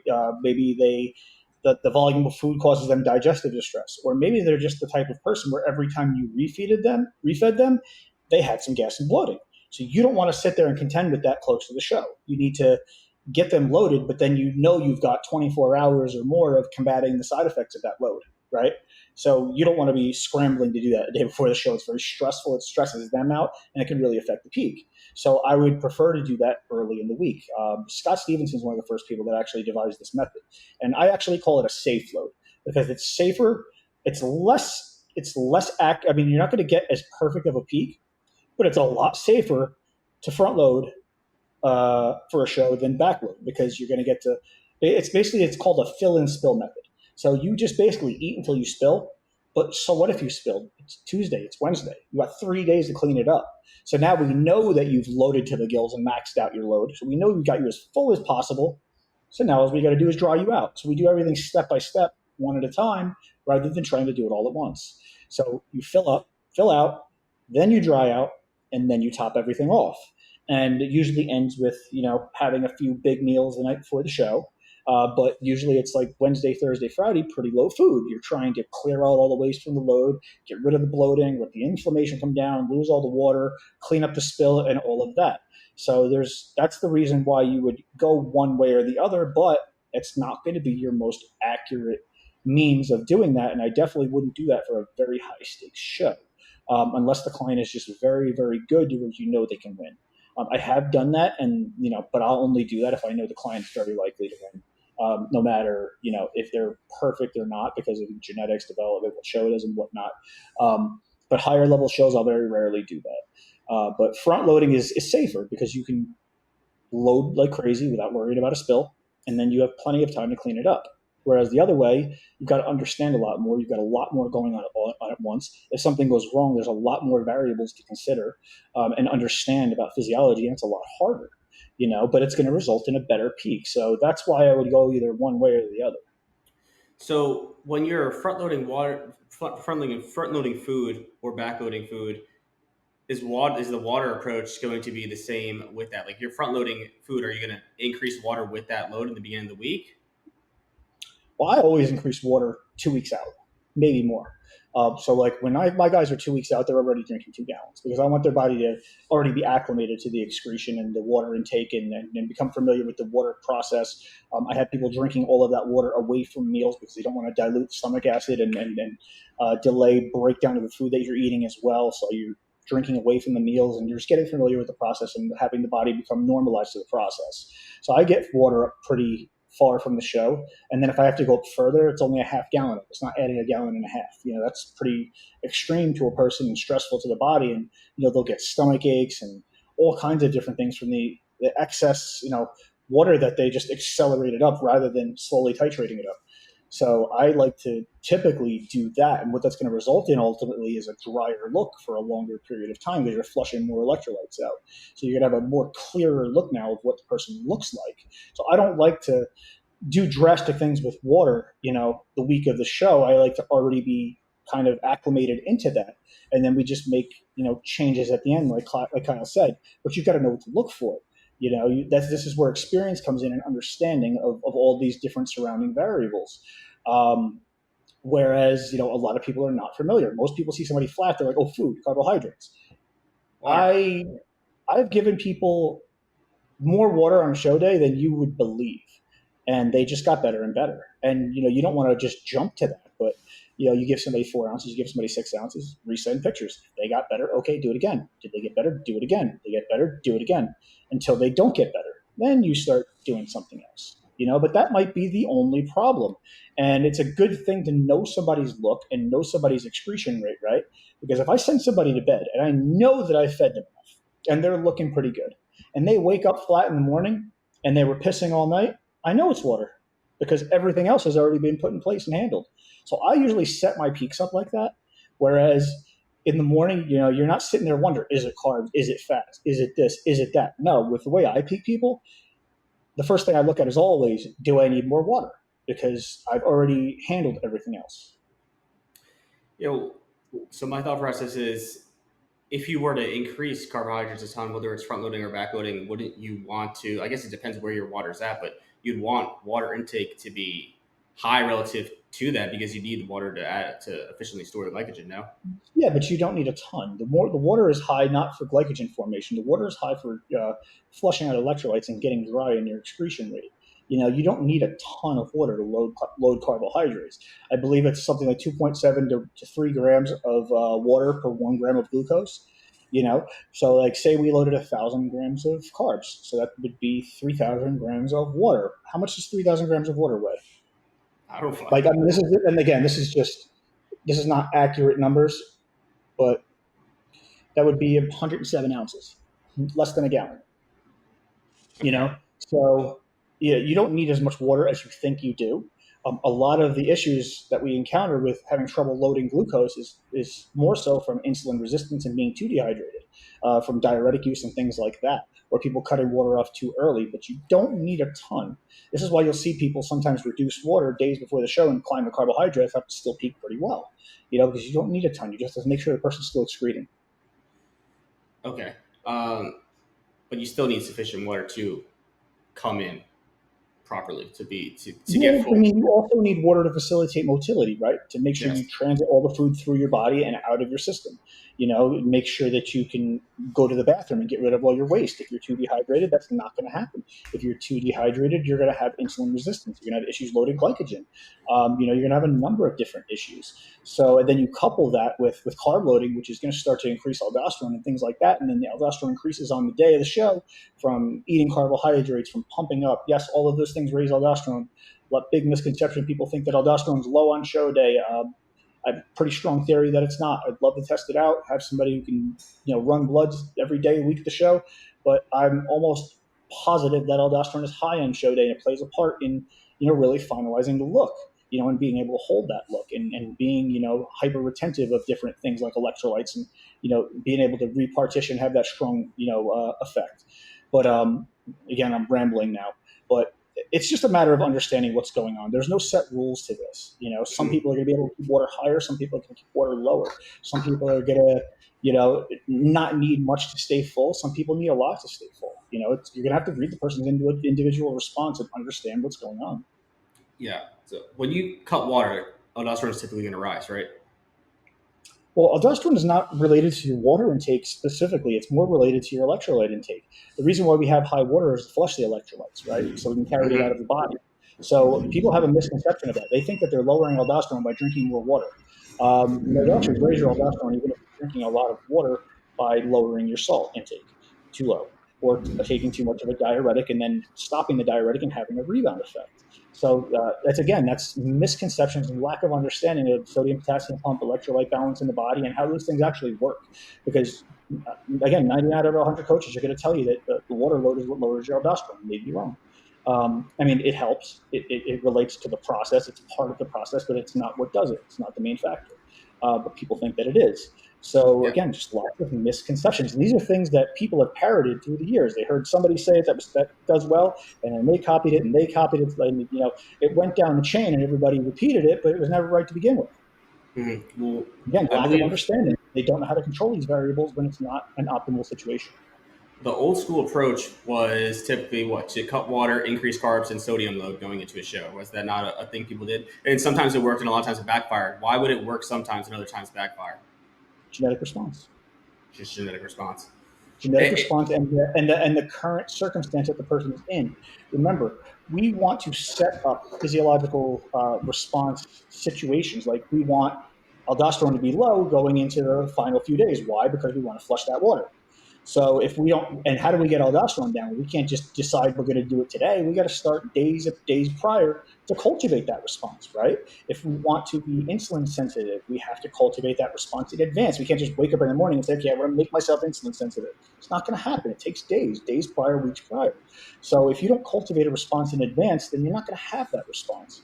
And then if you do certain things, you might respond favorably one time and then not favorably the other time, because you didn't have the same beginning state when you did that. Yeah. So, I mean, but that's not an approach that you would ever use, is it? I would use whatever approach the body tells me to use because I understand how the body works. I don't have a method. I don't have a set protocol. You watch me peak different people, they're going to be all different. But the fact of the matter is, I understand enough to just do what their body tells me to do. I'm not making their body do something. I'm seeing what their body needs and what needs to be cultivated, and then I make a decision based on what their body's telling me. I'm reading the body, and that gives me the ability to adapt it. I'm just saying, based off of like what we know now, the physiological process in the body, because that was an old school approach, and I've seen it demonized a lot now. And I think the main thing is really just the whole idea of cutting water entirely, because the body's always going to try to reach some level of homeostasis, right? So when you completely cut water, Here's right? another question: Are we or are we not using diuretics? Huh? Are we or are we not using diuretics? That would change the answer. Okay, if you're taking, listen, say you're taking, I hate aldosterone, so let's just say somebody's microdosing diazide for 2 days, which is what's common. Then you can lower water and keep sodium high and carb load, and it's going to work out reasonably well. Whereas if you didn't have that in there, you can't do that. So when you saw old school guys doing that, it probably worked because they were using a diuretic too. Okay, we'll touch on. I want to get into or diuretics. They might have held a lot of water up until the final night and then bombed a diuretic and got rid of all the water. Got lucky. Yeah, but when you cut water entirely, is it, in a general sense, your body's response, if you entirely cut water, it's going to hold water? Yeah, Yes. Because when you're not flushing out electrolytes, how do the electrolytes get out of your body? You got to piss or sweat. Yes. So if you're not pushing water out of the body, the electrolytes are remaining in the body in one form or another. If you stress the body out, if you're eating carbohydrates, for example, your body's going to be very retentive of electrolytes because of the insulin spike, right? It's going to be very retentive based on the RAS system, based on the ADH, all of those responses. So, this is a question that can't be answered simply or in one way. It's going to have a different answer based on circumstances. Yeah, I'm just trying to give people an idea, people listening, if they are, approaching their own show, coaching themselves, which I wouldn't advise, but just like things to stray away from, or things to be aware of. Like if somebody's coaching themselves the first show, I would say like just don't. I would tell them probably don't even fuck with water for the most part, but definitely don't cut it. Don't coach yourself. I'm just trying to give a general outline for somebody who is trying to do this, the first time, or a coach new to this, things of that nature. Don't coach yourself is my answer. Is that your answer, Kyle? You don't know anything. You're not going to know nearly enough to do it. But if you get it right, you got lucky. Say that again. I said I was just trying to give a general outline for people who are, maybe doing their first show on their own, coaching themselves, or coaches who are new and dealing with first-time competitors. Things to just stray away from. Like I would say, don't even cut water in general. Maybe don't even take just things to keep them on the safer side. I think that's a bad thing to say because that implies that it can be done. I don't know what you just said. I said it's a bad thing to say because it implies that it can be done. Like you said, a beginner coach, well, you shouldn't be using diuretic and peaking people. You should be doing a mentorship or learning from somebody else until you know exactly how to do it. You should be practicing on people's bodies. No, not using diuretics. I'm saying just the I'm water manipulation. You should be practicing on people's bodies, and if you are, you should be doing it for free. shouldn't take people's money and practice on it. I mean, you say that, but it's kind of bullshit at the same time because like It's everybody not has their bullshit. own coaching There is experience, and people- you're gonna learn it inevitably over There is time. people that do know how to do it. So you're going to take somebody's money and then roll the dice whether or not you're going to get it right. So you can't even guarantee a result, but you're taking their money. What would happen if I came to you to get my car fixed, or if you came to me to get your car fixed, but I couldn't fix your car? You'd want your money back, wouldn't you? You know, so like Oh, obviously. you shouldn't be taking out a job that you don't know you can do. You're using what I'm saying as like a way that I'm not saying it. I'm saying everybody's going to go through their own process. You're going to learn more. Like Kyle, you learned from Phil. Every time you did your own shows, I'm sure you got better, and you continue to learn throughout that process. But let me stop you there. Yes, Kyle learned from me. Kyle, how many peaks did you watch me do before you did it? Probably 100. So I reviewed a good amount at first, and then he did it the right way. He had a ton of secondhand experience before he even tried it. So he did it the right way. He didn't mess up a lot of peaks because he already had seen it done, know how to do it. It's not like, hey, let me try this. Right. I think most important, I think it's helpful for people to not play. I like the guinea pig route. Fuck it. I tell people sometimes, I don't know if this is going to work. I'm trying it. That's what I used to say to people. And they would buy in. They'd be like, hey, you're usually right. Let's go for it. And if it was wrong, hey, I told you I was just trying. I didn't know if it was going to work. So you can't get pissed off. Right. But the reality is, in terms of at least trying to be educated going in, I think is helpful. So alluding to what you said earlier, should you cut water completely? No, I don't think that's ever going to be a wise decision. Now, are there cases in which water needs to be controlled to a higher magnitude and perhaps there needs to be some kind of additive like a diuretic in play? Yes, that's a time and a place. But to simplify things, I think the most important thing is, right, I start with digestion. Always want to keep digestion good going into peak week and during the peak, okay? That is going to make a lot of things foul-proof. From there, make sure your fat ass is in shape. If your fat ass is in shape, things look great. If you're not in shape, it's not going to look so pretty. The next step, okay, do like a little cake here. I like cake. Third step, make sure you're peeing. If you're peeing a lot, awesome, cool, great. Now, final step, almost fourth layer, get full, right? Whether that requires fats, carbs, combination of both typically. Once you do that, the final layer, keep peeing, keep excreting, right? So that's what I look for. And if I need assistance with that last layer, that's where I bring in the fork or the diazide. I say, hey, this is what we need to do now, right? So that's how I would layer it to be really simplistic to people. And that is the most important. Now, obviously, that's super simple. But again, a lot of this stuff is logical. A lot of people just like to make it more complex. And once you understand the body to a degree and you understand the mechanisms, you can make the right decisions. And again, one thing that will fuck all of this up, which we didn't talk about. So if you were to ask me, Sebastian, ask me what the most important variable is that we didn't discuss. What's the most important variable we didn't discuss, Kyle?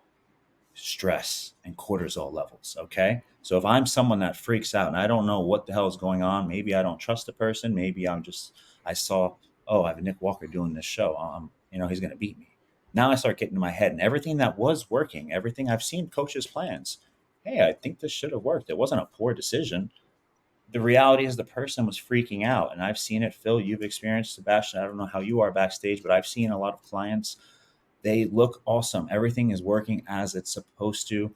The day they wake up, pretty good, maybe not as great, perhaps because they didn't sleep as well, right? That's not going to help anything.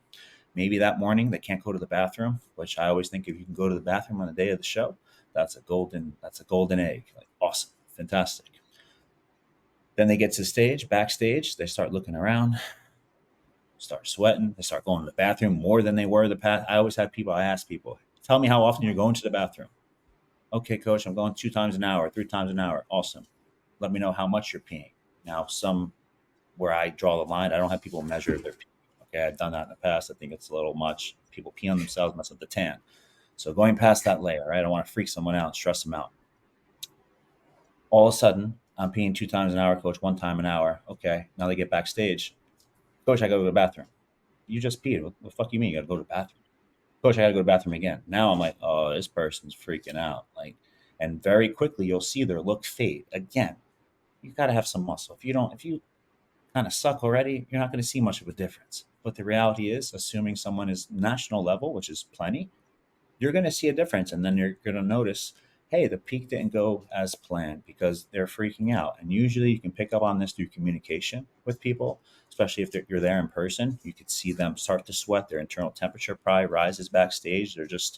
They can't sit down. They start pumping up super early, which we can touch on the backstage protocol in a second for before a show. But that's one thing that, again, it messes all this up. We could have had all the layers. We're about to finish the cake. That's something that's just like a hammer. Someone knocks the plate off the table, right? The dog comes, okay, knocks the plate off. Now it's over. Doesn't matter what you do. You can't fix that, because the only thing that fixes that typically, Phil, you can correct me if I'm wrong, but I think is time. We need time to lower cortisol levels and really get someone, I don't know, in a better spot. So again, I touched on something earlier psychologically. I always try to make people, even if I don't know what I was doing in the beginning, I want you to believe I know. So when I talk to you, I might not know on paper. I sat here for an hour thinking like, I don't know what decision to make here. I think this should work. When I go to project to people, if I make them a video, for example, I sound super confident. Like, okay, coach knows exactly what to do. I now know what to do. I'm not aimlessly just eating a Rice Krispie treat before my workout. Not that I really use them in peak week, to be honest, but there are certain things I at least make people aware of why they're doing what they're doing, so they feel confident and they're not looking backstage at people, which is what we do. We wander backstage where the lighting sucks and we think we're worse. And we start seeing this person eat this person drink this, hell, this person's injecting this, like a bunch of things like this. We want to avoid all of that. So that is it for my tangent on cortisol. I couldn't have made a better point. Yeah, I tell people all the time, I can hack almost anything. I can fix almost anything. You freak out, I can't fix it. We're screwed. Yeah. And a lot of times, like you'll see, like a client will go to a bigger name coach and they'll look awesome, and people don't consider the fact that they're just very confident in that person's ability. Like I go to this guy, he's won so many pro shows, like there's no chance of him messing up. In their head, it can't happen, so they don't panic. Kyle I think he was alluding to some of the things that have happened to me in the past, because I have freaked out, and I've left the room and got back 7 pounds lighter after pre-judging, because I freaked out that much that I just pissed everything out and went flat. My fight or flight response went crazy because I was insecure. I was worried who was going to make a video about me. Everybody's like, "You looked so great when you left the room. Would you try something stupid?" No, I didn't do anything. I just got nervous, and it really screwed everything up. And that does happen. And some of my best peaks, that I've ever had. The first time I was top 5 at USA. I was 3rd at the USA in 2014, because I was hanging out with my friend and I was worried about my friend, and I forgot to think about me. I forgot to panic. So because I forgot to panic, everything went well. And that's happened to me historically. Every time that something distracted me or I wasn't thinking about me, things went well. And I sat there and thought about myself, I'd panic because my reputation's on the line. I really want to win. I put all this work in. Somebody's going to make a video about me, all of these insecurities came out, and I let that control me. And, like Kyle said, there's nothing you can do about that. Time. So you said the only thing you could do is to resolve that would be with time. I don't know if I don't think you do. I don't know if you ever done, Kyle, breath work. Have you ever done breath work? I You're preach talking about it. calming the vagus nerve? Huh?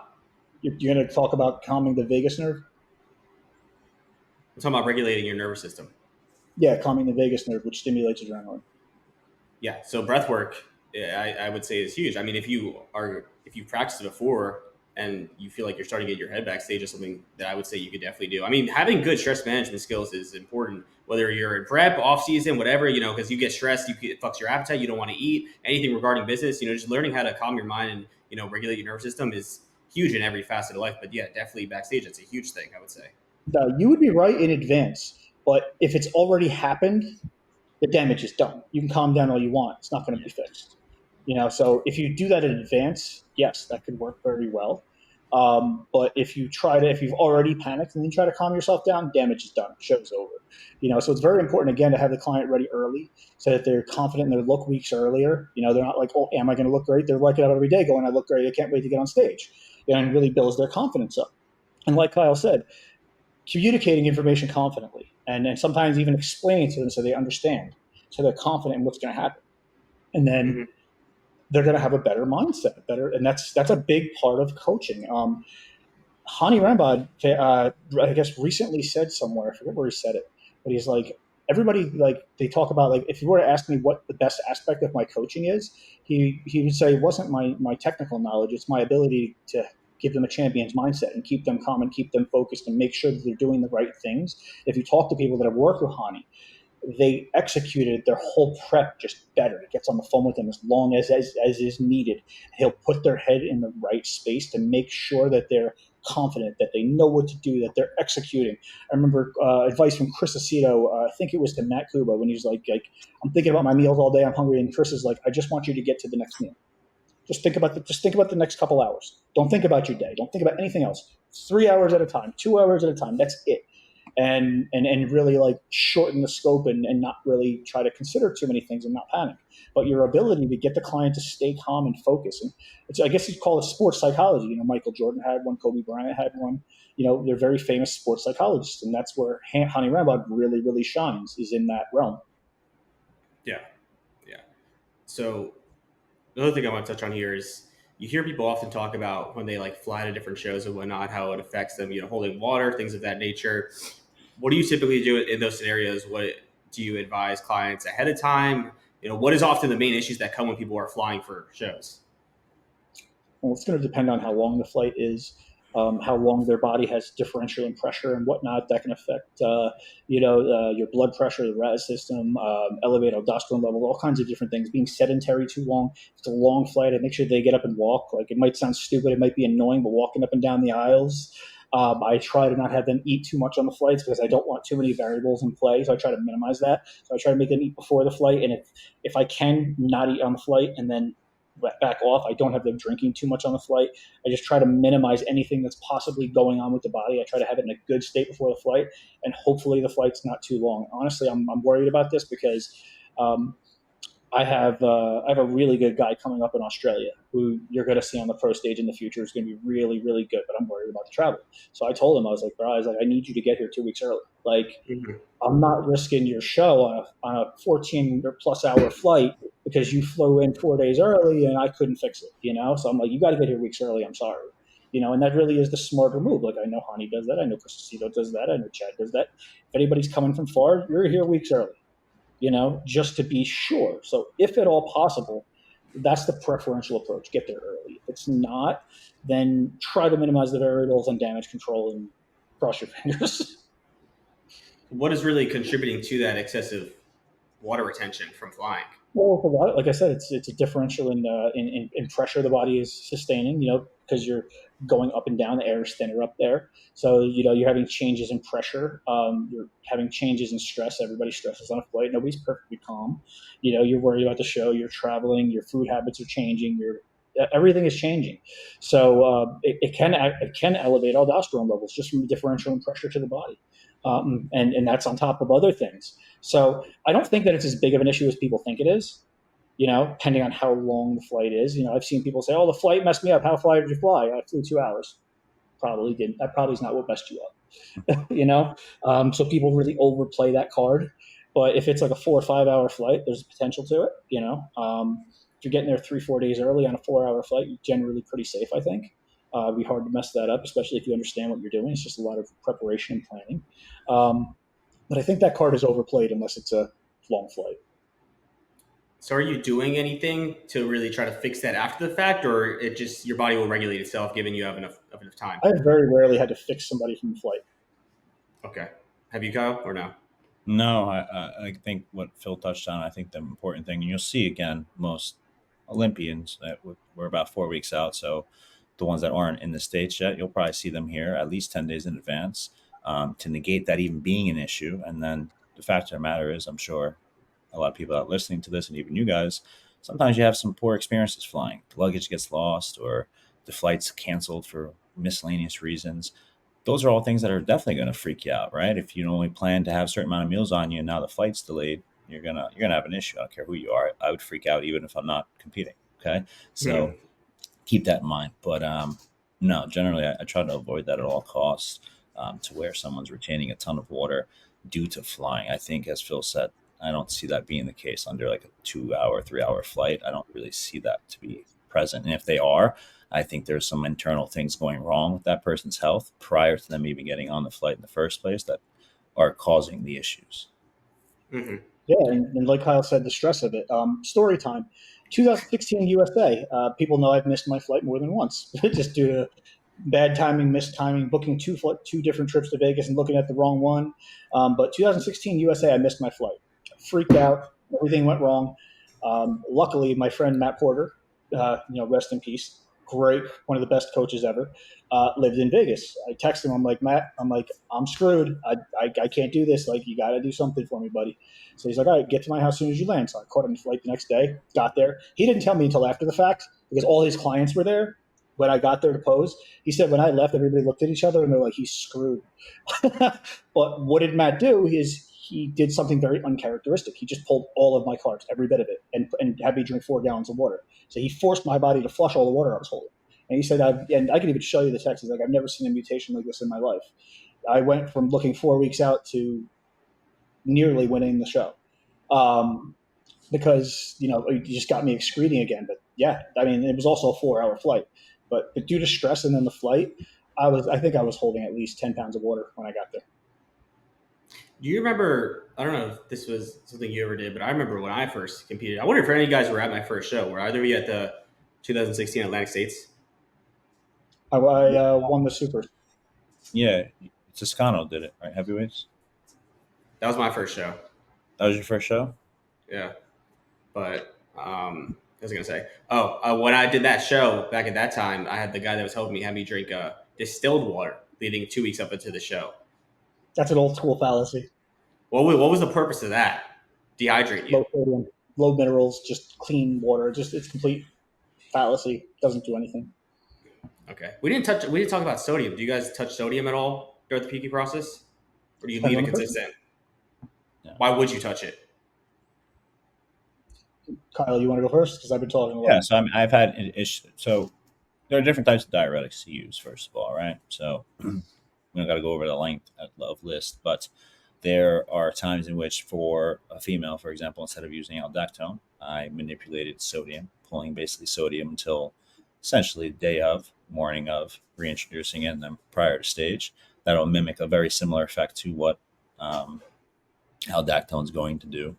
In terms of, for most people, I think, again, where I think the main variable to consider is, does someone retain a lot of water? How are they excreting? How are they flushing? For some people, if they go to have McDonald's, which is going to have higher sodium, for example, or that burger and fry example that Sebastian loves, right, from earlier, that for some people is going to make them hold a lot. And it's not necessarily the food. It's just, hey, that's like a lot of sodium. And maybe the person leading up the whole process doesn't really put sodium on their foods, versus you have someone else that, hey, I use hot sauce, I use mustard, I put like 6 cranks, a quarter teaspoon of salt on everything. That's someone whose body is used to utilizing salt. So in situations like that, again, that's a variable I try to keep consistent weeks out, to where I know what they're adding to their intra workout, things of that nature. So it's not just like a free for all, because sometimes, as I learned, I guess the misconception, sorry, I didn't have this pre-planned in my head originally, but I think manipulating sodium, a lot of people feel like,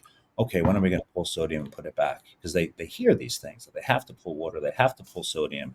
And in most cases, if you do those things, it's not necessarily the best end result, or at least where I think they could have been, even if it worked okay. So I think that people have a lot of misconceptions. And I'm going to quote Chris Aceto, said many years ago, when I was young, I used to soak up knowledge. Like anything, anybody that I looked up to and respected that, paved the way for us, I sucked up what they said.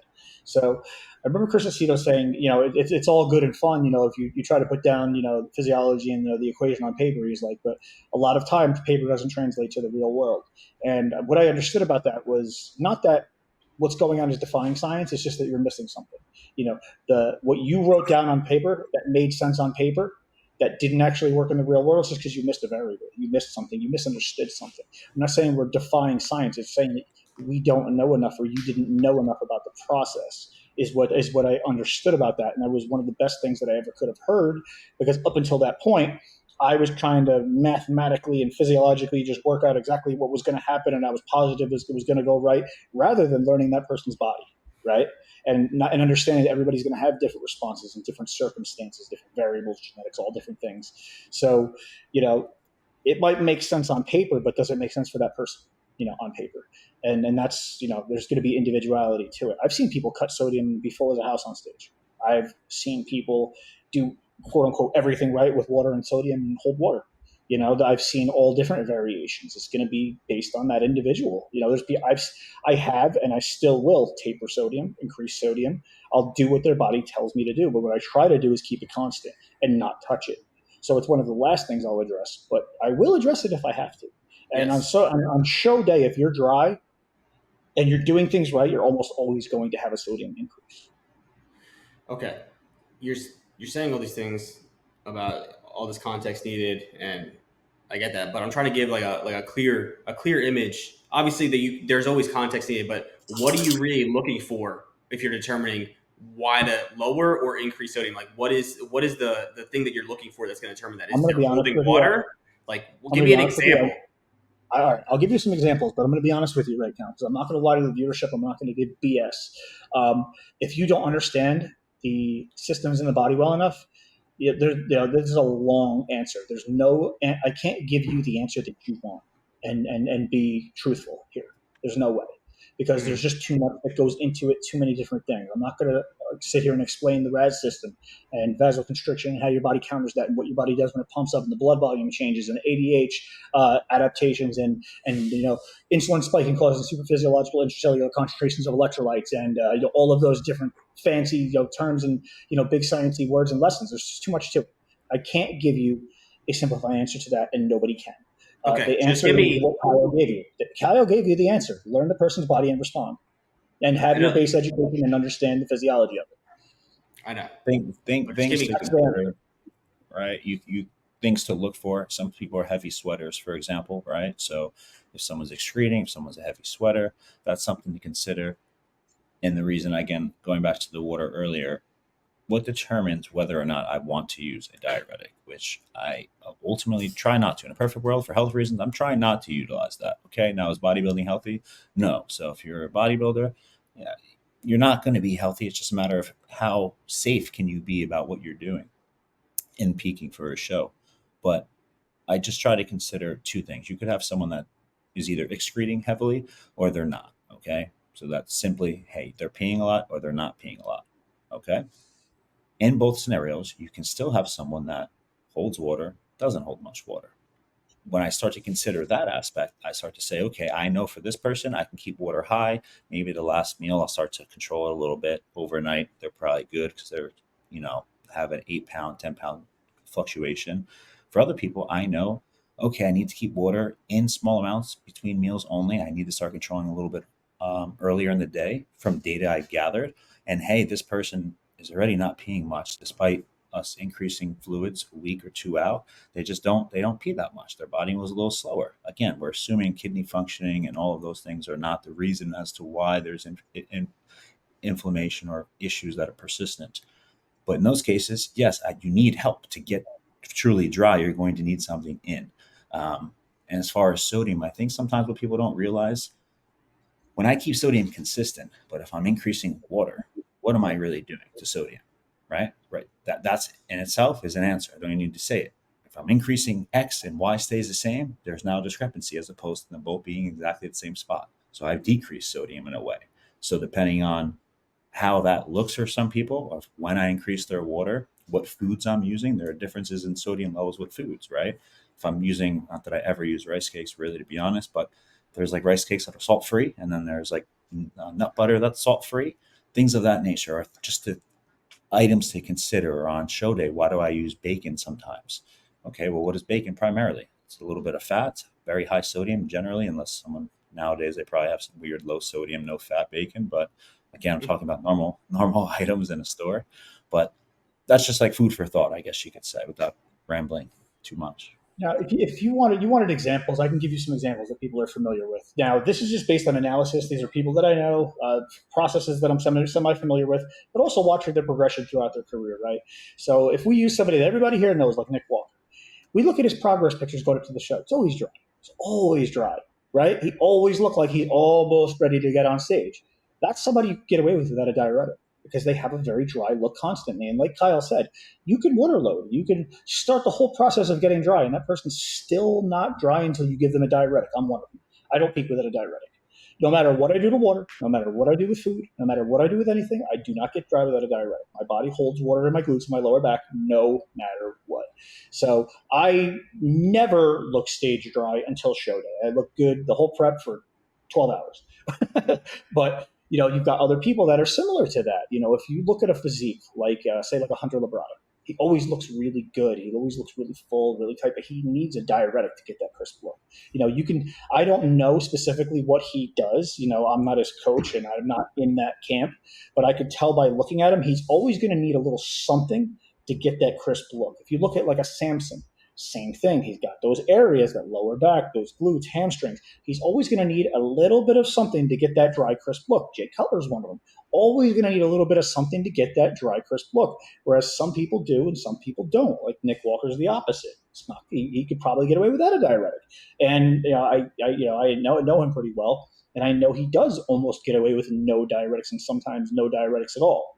And he's perfectly dry on stage because he's got that type of physique and genetics. So it's going to vary based on the person. You've got to assess the look, assess the response, and then just make a decision off of that. So again, what Kyle said. What did that have to do with sodium? Well, that's going to, again, how much we're manipulating sodium, right? Sodium is what's going to determine whether we get dry or not. That's going to be like the main factor. When we're playing with carbohydrates, we're playing with water. We are trying to recompartmentalize and rebalance electrolytes. That's what we're trying to do because that determines where the water goes. So if we're trying to repartition water, for example, which means pull it out of the subcutaneous compartment, which is under the skin, and into the muscle, we are using insulin, carbohydrates, and electrolytes to shift where that water is going. Water is going to follow where we push those electrolytes. But we need to use carbohydrates and insulin to do that, and then maybe some muscular activity to redirect where we want it to go. But if we just let it do what it wants to do, it's probably not going to go where we want it to go, and then you're not going to be able to recompartmentalize this thing and repartition. So it's going to, where your sodium and where your electrolytes are is going to determine how full and dry you are. And on the day of the show, you're really not manipulating, how many carbs. You're not loading carbohydrates anymore. All you're doing is trying to make sure your body is sufficiently fueled for whatever point in that day you are to do what you want to do. We're manipulating electrolytes on the day of the show. That's the only thing we're really doing, and trying not to mess up digestion and keep the person calm. So it's really like before the stage, and early, the day of the show, I call it an electrolyte load because that's exactly what it is. Is you're using electrolytes to recompartmentalize where that water is, and it's not going to hold long. It's going to hold for a period of time, and it's going to be determined based on a number of different factors, how well and how long you can hold that. And again, you've got to know that person's body, because at some point that sodium is going to come out, and then water is going to follow and they're going to spill. So you've got to know their timeline. You've got to know what factors will cause them to hold it into the muscle, what's going to cause them to spill. You've got to know all of these factors. And again, it's individual. So yes, it's exactly about sodium, but it depends what that individual's body does with sodium, how it responds to it. You keep saying electrolytes, but we're always referring to sodium. So why is it that the other electrolytes aren't being talked about? Well, magnesium is going to be important for cramping because magnesium is a mild calcium channel blocker. So it's going to help with cramping. So magnesium is very important. And then potassium also plays a large role in the sodium-potassium pump and is intracellular, whereas sodium is extracellular. Sodium needs to be utilized to load glycogen. But once glycogen is loaded, sodium doesn't have to stay. When potassium is loaded into the cell, then sodium is exchanged out of the cell. And when that happens, water follows it, and that's what a spill is. So at what point does that happen? How do we keep that from happening? How do we sustain that is a number of different factors and methods that we utilize. But yes, electrolyte balance and multiple electrolytes is going to play a large role in how full and flat and dry we are. And balancing that is not an easy task, which is why, honestly, again, I know you're against this. If you don't know how the sodium potassium pump works, I don't think you should be trying to peak people because you don't have full control over the process. You're guessing. Because you don't know what's happening when you have all of those factors in play, insulin from carbohydrates, and then stress, and then sodium and potassium, and then understanding how much is in which food and whatnot. I've had people say to me, "Oh, my potassium has been low." Yeah, how much meat you eating? It's very high in potassium. So no, your potassium is not low. You think it's low because you haven't actually been adding it in. It's always been in. So people don't understand all of these different things and how they interact and how they affect things, So again, you've got to know your science. You've got to understand physiology in order to do this effectively. Can you get lucky? Yes. Can you get somebody really dry and look pretty good on stage? Yes. But you're not going to be able to do this consistently, assuredly, and to the best of your ability unless you understand these things. Wait, who's against what? You think you were arguing before that somebody doesn't need to have all this complex scientific knowledge and they can basically practice on people. That's not what I ever argued. I basically just said somebody's going to learn throughout the process no matter what, and You they're shouldn't not be going to learning know on everything people. from the. You listen. You're going to get I'm not things wrong saying as a coach. it's inevitable. You're gonna learn no matter But what. you should have that base education. Yes, you should have a base understanding, but I'm saying no matter what, the But first most time don't. around, it's not like gonna be it's not gonna be the same as your 100th time around. Like you're gonna pick shit up and get If I better. walked around the Olympia Expo, how many people do you think out of 50,000 will be able to explain to me the sodium-potassium pump? I bet you less than 20 or 30. What does that have to do with what I just said? Of those 20 or 30, I bet you many of them aren't even coaches. They're just people who took college courses on it. I don't even know what we're talking about. To simplify. Well, my point is that there's a lack of education in this field in order to do it, to the best. Again, I said this to you on the phone before. A lot of times people will look at a client on stage or look at a competitor, like, oh, that person was great. Could they have been better? They don't realize that person could have been better. Like, I see people peeled and dry. Like, oh my God, this is that person's best look ever. Yeah, they're 25 pounds lighter than what they previously are. So is that really their best? Or is it like, it might be their best to date, but it's not the best they could have been because other extreme measures were taken to get them to that point and it cost them in other fields, right? So just because somebody looks great on stage doesn't mean they couldn't have looked better. What were you going to say, Kyle? To simplify things for everyone, okay? Don't fuck with sodium. Keep it the same, okay? Don't play with it. Just like we said earlier, don't pull water, right? Maybe control water. I think if you pull it out completely and you're like, hey, I've been 48 hours, didn't have water, probably don't look that good and definitely not healthy, okay? So that's just to simplify it. Now, a question, Phil, I don't know if you have an easy answer, a simple answer. If someone were to want to learn a little bit more about sodium and potassium, do you have a recommendation on how they should go about that? There's not a lot of resources out there right now. I mean, I plan on developing the resources in the near future. I'm going to be putting together classes like that to try to help people understand and learn.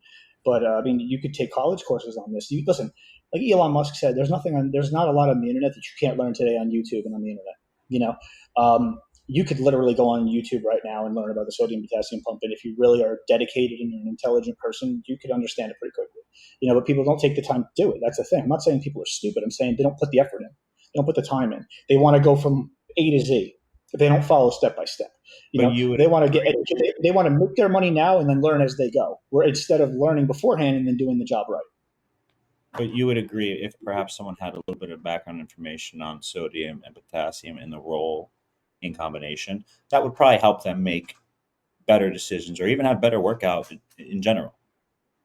Absolutely. And listen, even recently, me and Sebastian have had conversations constantly where like I'll explain something and then like a light bulb goes off and he's like, okay, that's why that worked. Now because you've seen these scenarios before, you've seen them play out, but you might not have understood exactly why it happened. And when I explain it, you're like, okay, that makes sense. Now I got it. Now you can control it. Now you can duplicate it. Now you have control over the situation. You can manipulate it in your favor the way you want to consistently because you understand. You did like a lot of times people will they'll do like a basic peak or whatnot and it'll work, but they kind of got lucky, so they're not able to duplicate it. Whereas if you understood everything step by step of how it worked and how it happened, you can do it all the time, on many different people, and you can be consistent with it. And that's why I think it's important that if you're going to take people's money, you should be able to do the job. It shouldn't be a guess or a gamble or, hey, let's try this and see what happens. Like, listen, everybody's going to miss their peak. I've missed peaks before. I'm going to miss them again. This is not 100%. We don't have all of the information. We can't control everything. We can't control what the client does. There's stress. We can't control how their digestion's going. Maybe they ate something. Maybe something went bad. There's a lot of things we can't control. I've missed peaks before. I will miss them again. And so will everybody else watching this, and so will everybody on this podcast. So I'm not saying you can be perfect, but it decreases your chances of screwing up if you understand more.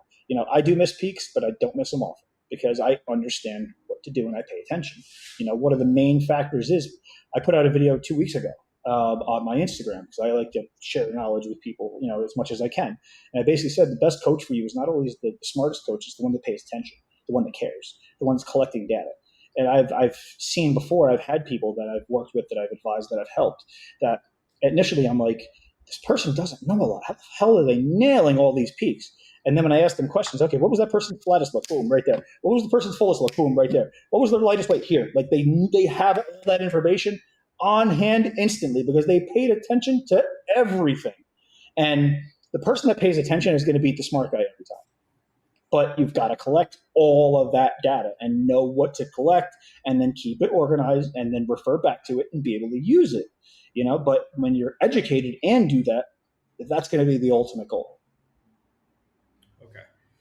Last thing I want to touch on is diuretics. Obviously, there's a bunch of different ones, but just a few of the most common ones, what the differences between them are, why you would implement them, and then also for natural athletes, the type of diuretics that they use. People fucking they load a bunch of vitamin C, asparagus, things like that. What is really the purpose of these things in natural athletes, and the difference between being enhanced? People think that there's secrets to diuretics, and there really isn't. But again, diuretic use is down to, again, understanding all of these different things: sodium, potassium pumps, electrolytes, all of those things. I think everybody watching this should go learn about the sodium, potassium pumps, because I've mentioned it 100 times, so obviously it's important. But like if you're using a diazide, which is potassium sparing, versus a hydrochlorothiazide or a loop diuretic that is not potassium sparing, well, you have two different ratios of electrolytes, and your body's going to respond totally different based on you shifting those electrolyte ratios. So the peak is going to change based on which diuretic you use. So I'll always ask my clients, which one can you get? Because that's going to determine what I'm going to do with your peak. Different diuretic, I'm going to do something different. It's not just, hey, what do you have on hand? We got to lose some water. No, because you can mess up a lot of other things too. And you can have complications as well.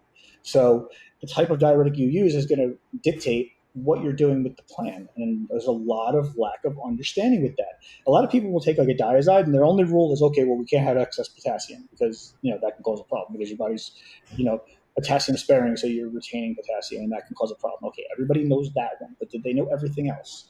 Did they know, how sodium and potassium affect each other, how they respond to, different carbohydrates, as far as insulin spiking and things like that, how high insulin spikes, how long insulin is being spiked, and all of those different factors. And people don't. And, it's a shame because they should. So there's no special diuretics. There's no secret. It's not about whose diuretic is stronger, more effective, or would keep. People use diazide because they think that it keeps the muscle fuller by sparing potassium. But that's not necessarily true because there's a lot of other factors that come into play. One of the factors is the fact that you've just changed the ratios, and your body always tries to maintain a certain ratio of electrolyte balance for proper electrolyte muscular impulse control, controlling the nervous system, and your body sees that as a survival. So your body's going to fight real hard to reestablish that and fix that. So now you've just screwed up the body's preferential balance of electrolytes, and now you're trying to further manipulate other things and play with electrolytes. You're in a real bad spot right there. So, I think that a lot of the common, beliefs and old school beliefs are just, they're played out and they're incorrect because people don't understand exactly how these drugs work and understand how exactly the systems work. So diuretics are not a big mystery. They're not super special. They're not going to be the key to anything. It's just a matter of knowing how to use it and how it's going to affect the system in the body and knowing how to respond. Okay, well, that's what I'm trying to get at. So stick with me step by step here. For anybody who doesn't know, what does it mean that diazide is potassium sparing? Why does that matter? Okay, it means that your body is excreting sodium, but it's holding on to potassium. Why is that dangerous? Because if you go hyperkalemic, then you could essentially go into cardiac arrest and die. And it has happened. It actually happened to Momo Benaziza. It's happened to a lot of other people. It almost killed Paul DeLay. It almost killed Dallas McCarver. It's almost killed a few of my friends. I saw it happen at the Olympia a couple of years ago. It happens a lot, and it's just irresponsible use because people don't know enough about what they're doing. So would you say that diazide is the most dangerous one to use if not done properly? It's the most common one used, but it's dangerous because it's potassium sparing, but also a loop diuretic can cause you to lose too many electrolytes and can also cause an issue. Or it can cause a rebound issue once you come off them. People aren't thinking about the day. This drives me nuts. When a coach peaks somebody for a show and gives them diuretics and doesn't give them instructions for the next couple of days. And then the person ends up in the hospital because the coach didn't tell them what to do to mitigate the rebound effect. And, the person ends up in the hospital because of it. So it's crazy. Like, for example, Luke Sando, rest in peace, amazing person, amazing bodybuilder, missed the guy, was hospitalized because he was instructed to take too many diuretics. And he told me at lunch straight up, he's like, the only reason I'm alive is I fell asleep and didn't take the fifth diazide. So Yeah. like, and this is a pro level coach telling him to do this. And somebody everybody trusts. It's crazy that these guys get hospitalized because of these crazy methods, because it's just irresponsible use. Maybe they want to win the show too much, maybe they're misreading the body, or maybe they could have done things better. Who knows? I wasn't involved in the process. I don't know the surrounding circumstances, but I think there's a lot of irresponsible use, and people take it very lightly when they should take it a lot more serious. Okay. Now, how exactly, in a simplified way, is using a diuretic causing somebody to get drier and expel more water? What is happening there? It's flushing sodium out from from the system, which is basically getting it out of the subcutaneous space. Potassium is generally intracellular. Sodium is generally extracellular. That's how it works when the sodium potassium pump is working efficiently. So water is going to follow both. So if you're attracting water outside the cell, you're going to hold it. So what you want to do is, when that water is being pumped outside of the cell, you want to be excreting it. If you're not excreting it, then you're going to hold water. So you need to get, Kyle has constantly said and emphasized, and I think people need to really realize this: filtration. The person's still peeing. The person's still going to the bathroom. That means they're still flushing that sodium, so they're not going to hold it. If they stop peeing, you're in a risky situation. You got to be careful what you drink. And that's like when I'm watching a client throughout a peak, I'll keep giving them water if they're peeing. And if by some circumstance or another they slow down their peeing, I'm going to slow that water down, because I know if I keep giving them water, I'm not going to be able to increase filtration at that point. They're just going to hold it. So the less they pee, the less I give them, and I try to manipulate some other things, maybe get some water going, or I'll give them a diuretic, because filtration is not happening the way I want it to happen. But again, filtration is very, very important, and you've got to watch them. If they're not peeing, they're going to be holding. And if you drink too much water while they're holding, you're screwed. Kyle, do you have any input on the difference in diuretics? Any preferences? Anything to touch on there? If we were to say the safer approach is diazide as opposed to my favorite Lasix. I'm kidding. It's not my favorite. Don't fuck with that. It's definitely a safer. Okay. I don't want to say dummy proof, because you can have mistakes with it, especially when people eat them as a whole. There's a question I was hoping you would ask in terms of what's one important variable to consider when using diuretics. So I'll pretend you asked that question. And Okay. essentially, again, you can always add more. Okay. So sometimes I hear people, I took 2 diazide. Why the hell take 2 diazide at once? Well, it doesn't make any sense. So generally I go as low as an eighth. I don't think anything under an eighth does much, like a 16th or something. So I'll use an eighth, and it compounds like anything. Okay. Diazide compounds. Okay. You don't just take it right now as we're doing this podcast, and in 10 minutes you start to see something. But you might notice, okay, wow, like I'm peeing a lot more than I thought. And you know what? Okay, this person didn't really start excreting a little bit more. I asked them if they peed more, gave them some water when they took that the diazide, and they're still not going. They need a little bit more support. Cool. Again, data collected for that individual. Everyone's a little different. So that's something to really consider. You don't just take diuretics as a whole, because again, then you start playing. Time is obviously something that helps, as Phil would allude to. However, you can start playing chemical warfare, I guess, and that's what some coaches do, to where, hey, take this whole diazide. Oh shit, okay, here, let's try to counteract it with some food. Oh shit, okay, more diazide.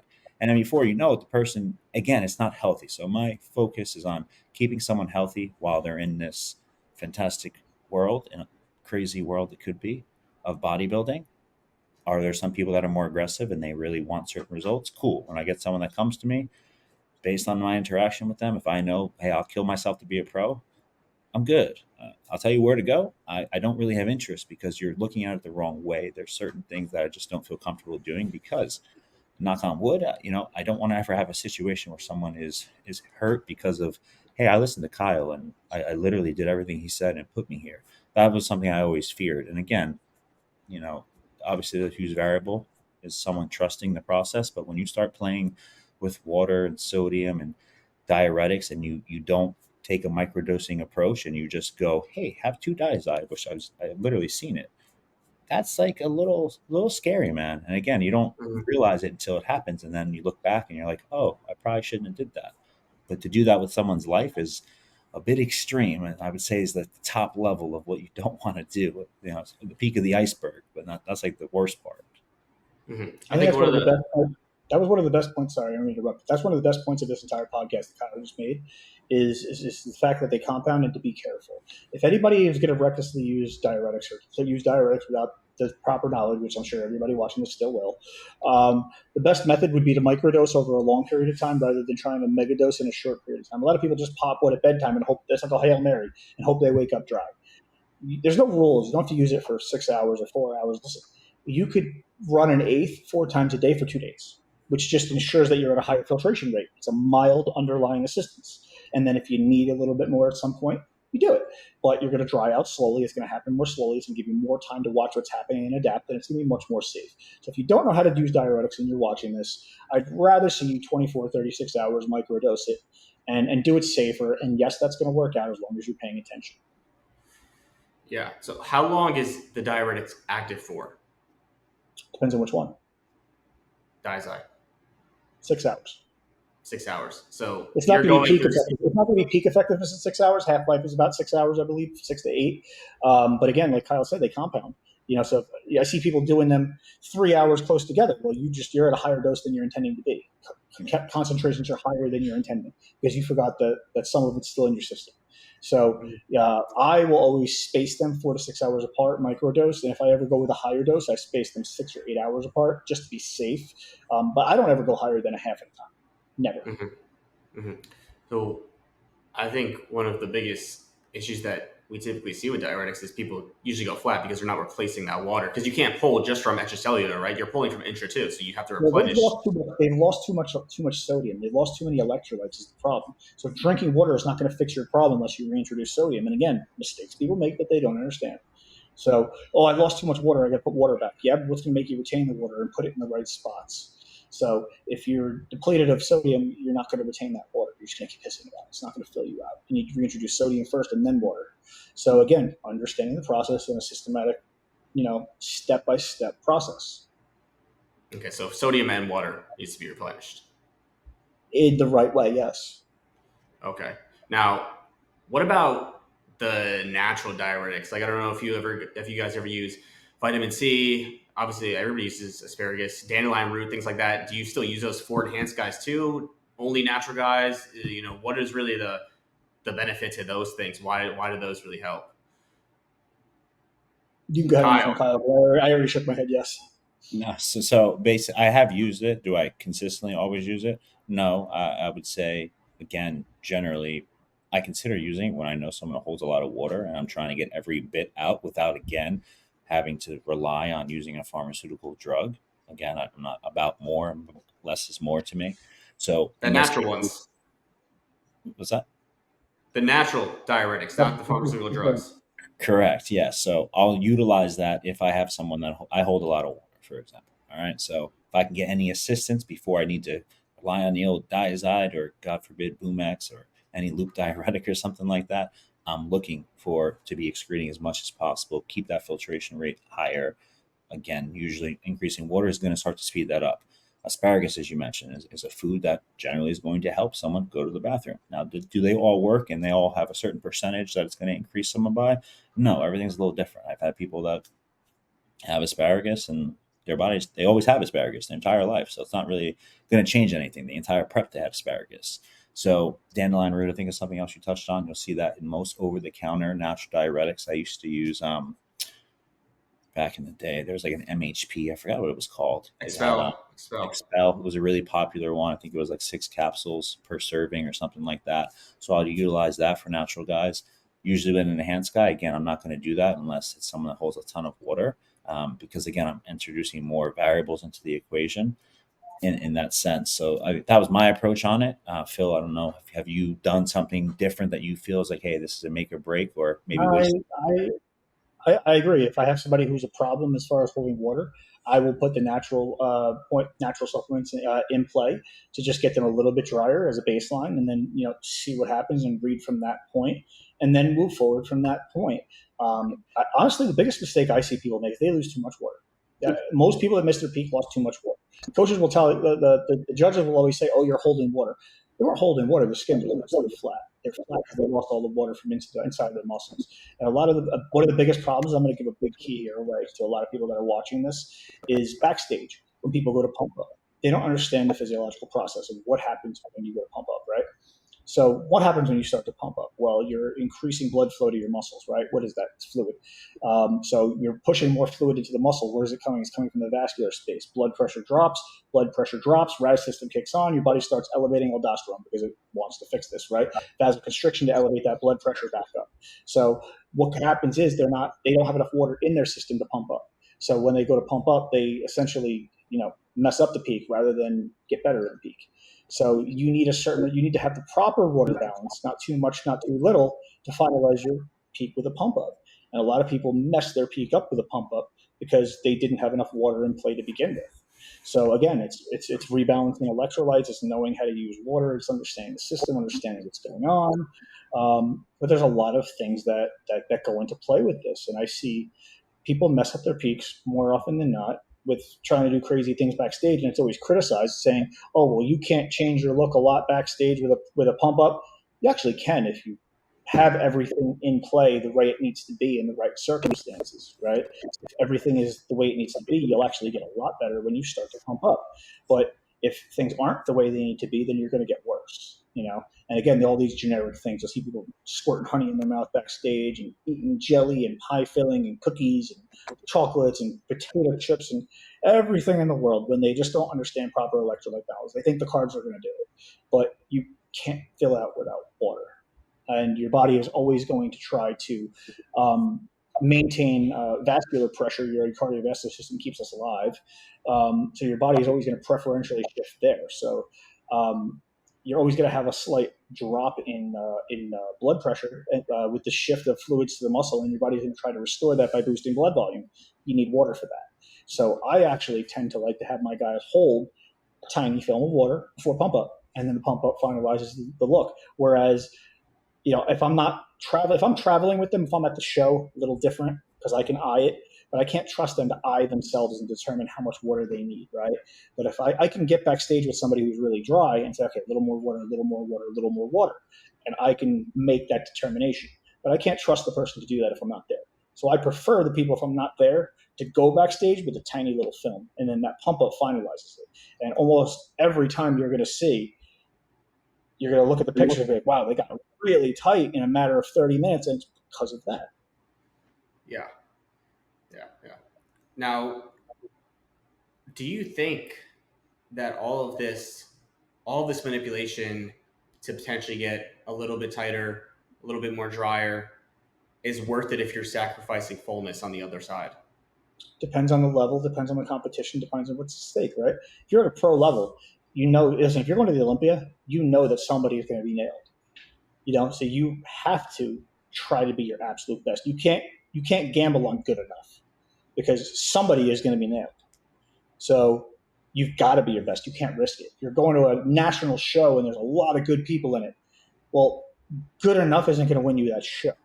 Well, what is your best? Is your best full glutes fully striated, dry, or a little bit fuller going to look better? Because from what I've seen in the recent you got to determine that person's individual look is best, right?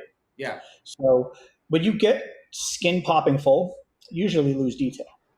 So me, for example, I wasn't a detail guy at all. My detail was garbage. I had to rely on my dimensions, my wide shoulders, small waist, and slightly bubbly. So I had to be really, really full because if I lost detail, who cared? I didn't have detail anyway, But if I was flat, I looked terrible. I wasn't going to be more detailed flat. I was just going to look like garbage. So if I had to err on holding a little bit of water, losing a little bit of detail, but being really full, that was my best look. Whereas somebody else who might have really round, bubbly muscles, genetically, even if they're flat, they look fuller than I do, So listen, like a Nick Walker. If I was standing next to Nick Walker, if I was skin popping full and he was flat as a board, he'd look 10 times rounder than I would, so he can afford that. I can't, so you've got to determine what that individual's best look is and error with that, right? Some people look like garbage if they hold a little bit of water. So you can't risk that. It's going to depend on the person and you've got to make that determination. Yeah.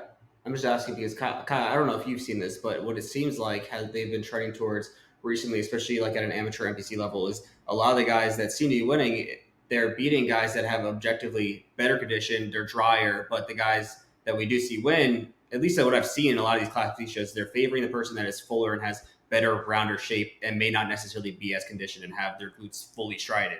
Yeah, and in classic, I would say shape prevails. If shape is on your side, that is a card that, my box has ain't fitting in classic. I might make the weight requirement, not that that would happen, but there are people that can make the weight requirement, but they just don't have any. Just because you pose classical doesn't mean you have a classic physique. Okay, so that's a misconception in what division you belong in. Okay, Mm-hmm. the as far as who I see winning, at least in classic, as you mentioned, I've seen guys that they are peeled. They look awesome. However, nothing about them is aesthetically pleasing. They're actually bodybuilders that just aren't.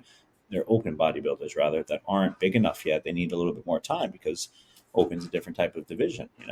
But I think that is what prevails, right? Is the structure, pretty good conditioning. That doesn't mean you can be fat, but hey, he could have been tighter in 3 weeks. Probably will win versus someone that is peeled and they just look, there's nothing pretty about them.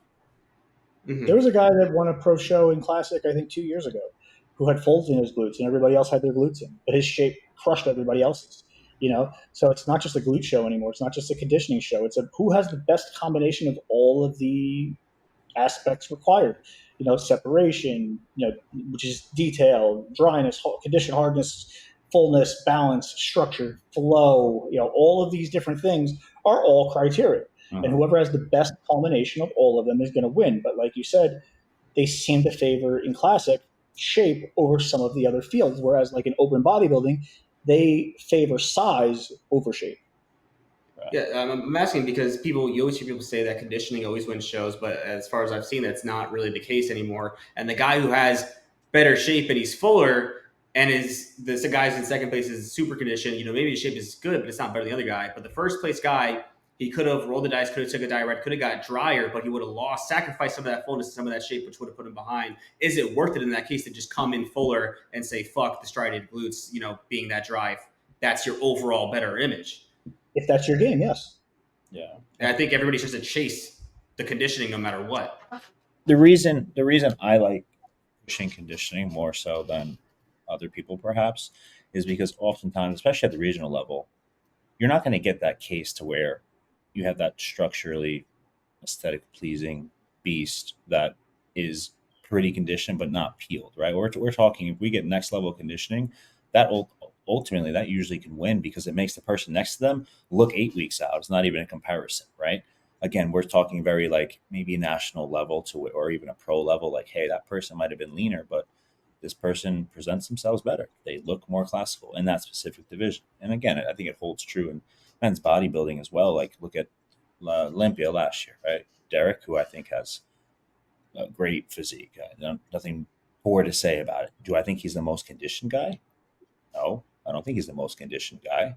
However, when you start to factor in all of the things that make bodybuilding, or the criteria, I guess you can call it, that's what awards him with the win because he's conditioned enough. He might not be number one, but he's not number 15. You know what I'm saying? So that's something to consider. You want to be good enough. So I think most of the time, people just don't get conditioned enough to even have this conversation in terms of where they need to be. So that's why I push for that because most people can't get there. It's a mental thing for some people. It's a physical thing. They just don't know how to manage feeling a certain way for an extended period of time.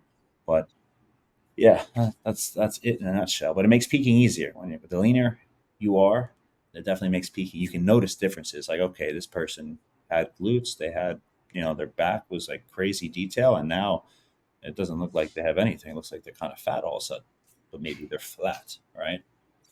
Yeah, yeah. So you got something? It looked like you were going to say something.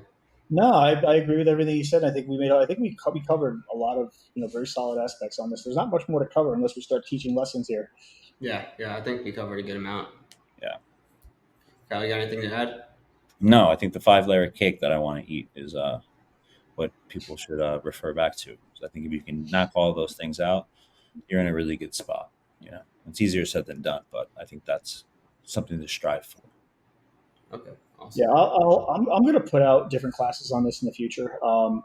as you know, if anybody who does follow me knows, I just moved, halfway across the U.S. and I'm resettling and getting some things in place. And then Sebastian has me set up with a good videographer guy, and they're going to be helping with the structure of everything and whatnot, and making sure it's presented well, because I'm insecure about presentation, because I want it to look professional, but the information is going to be there.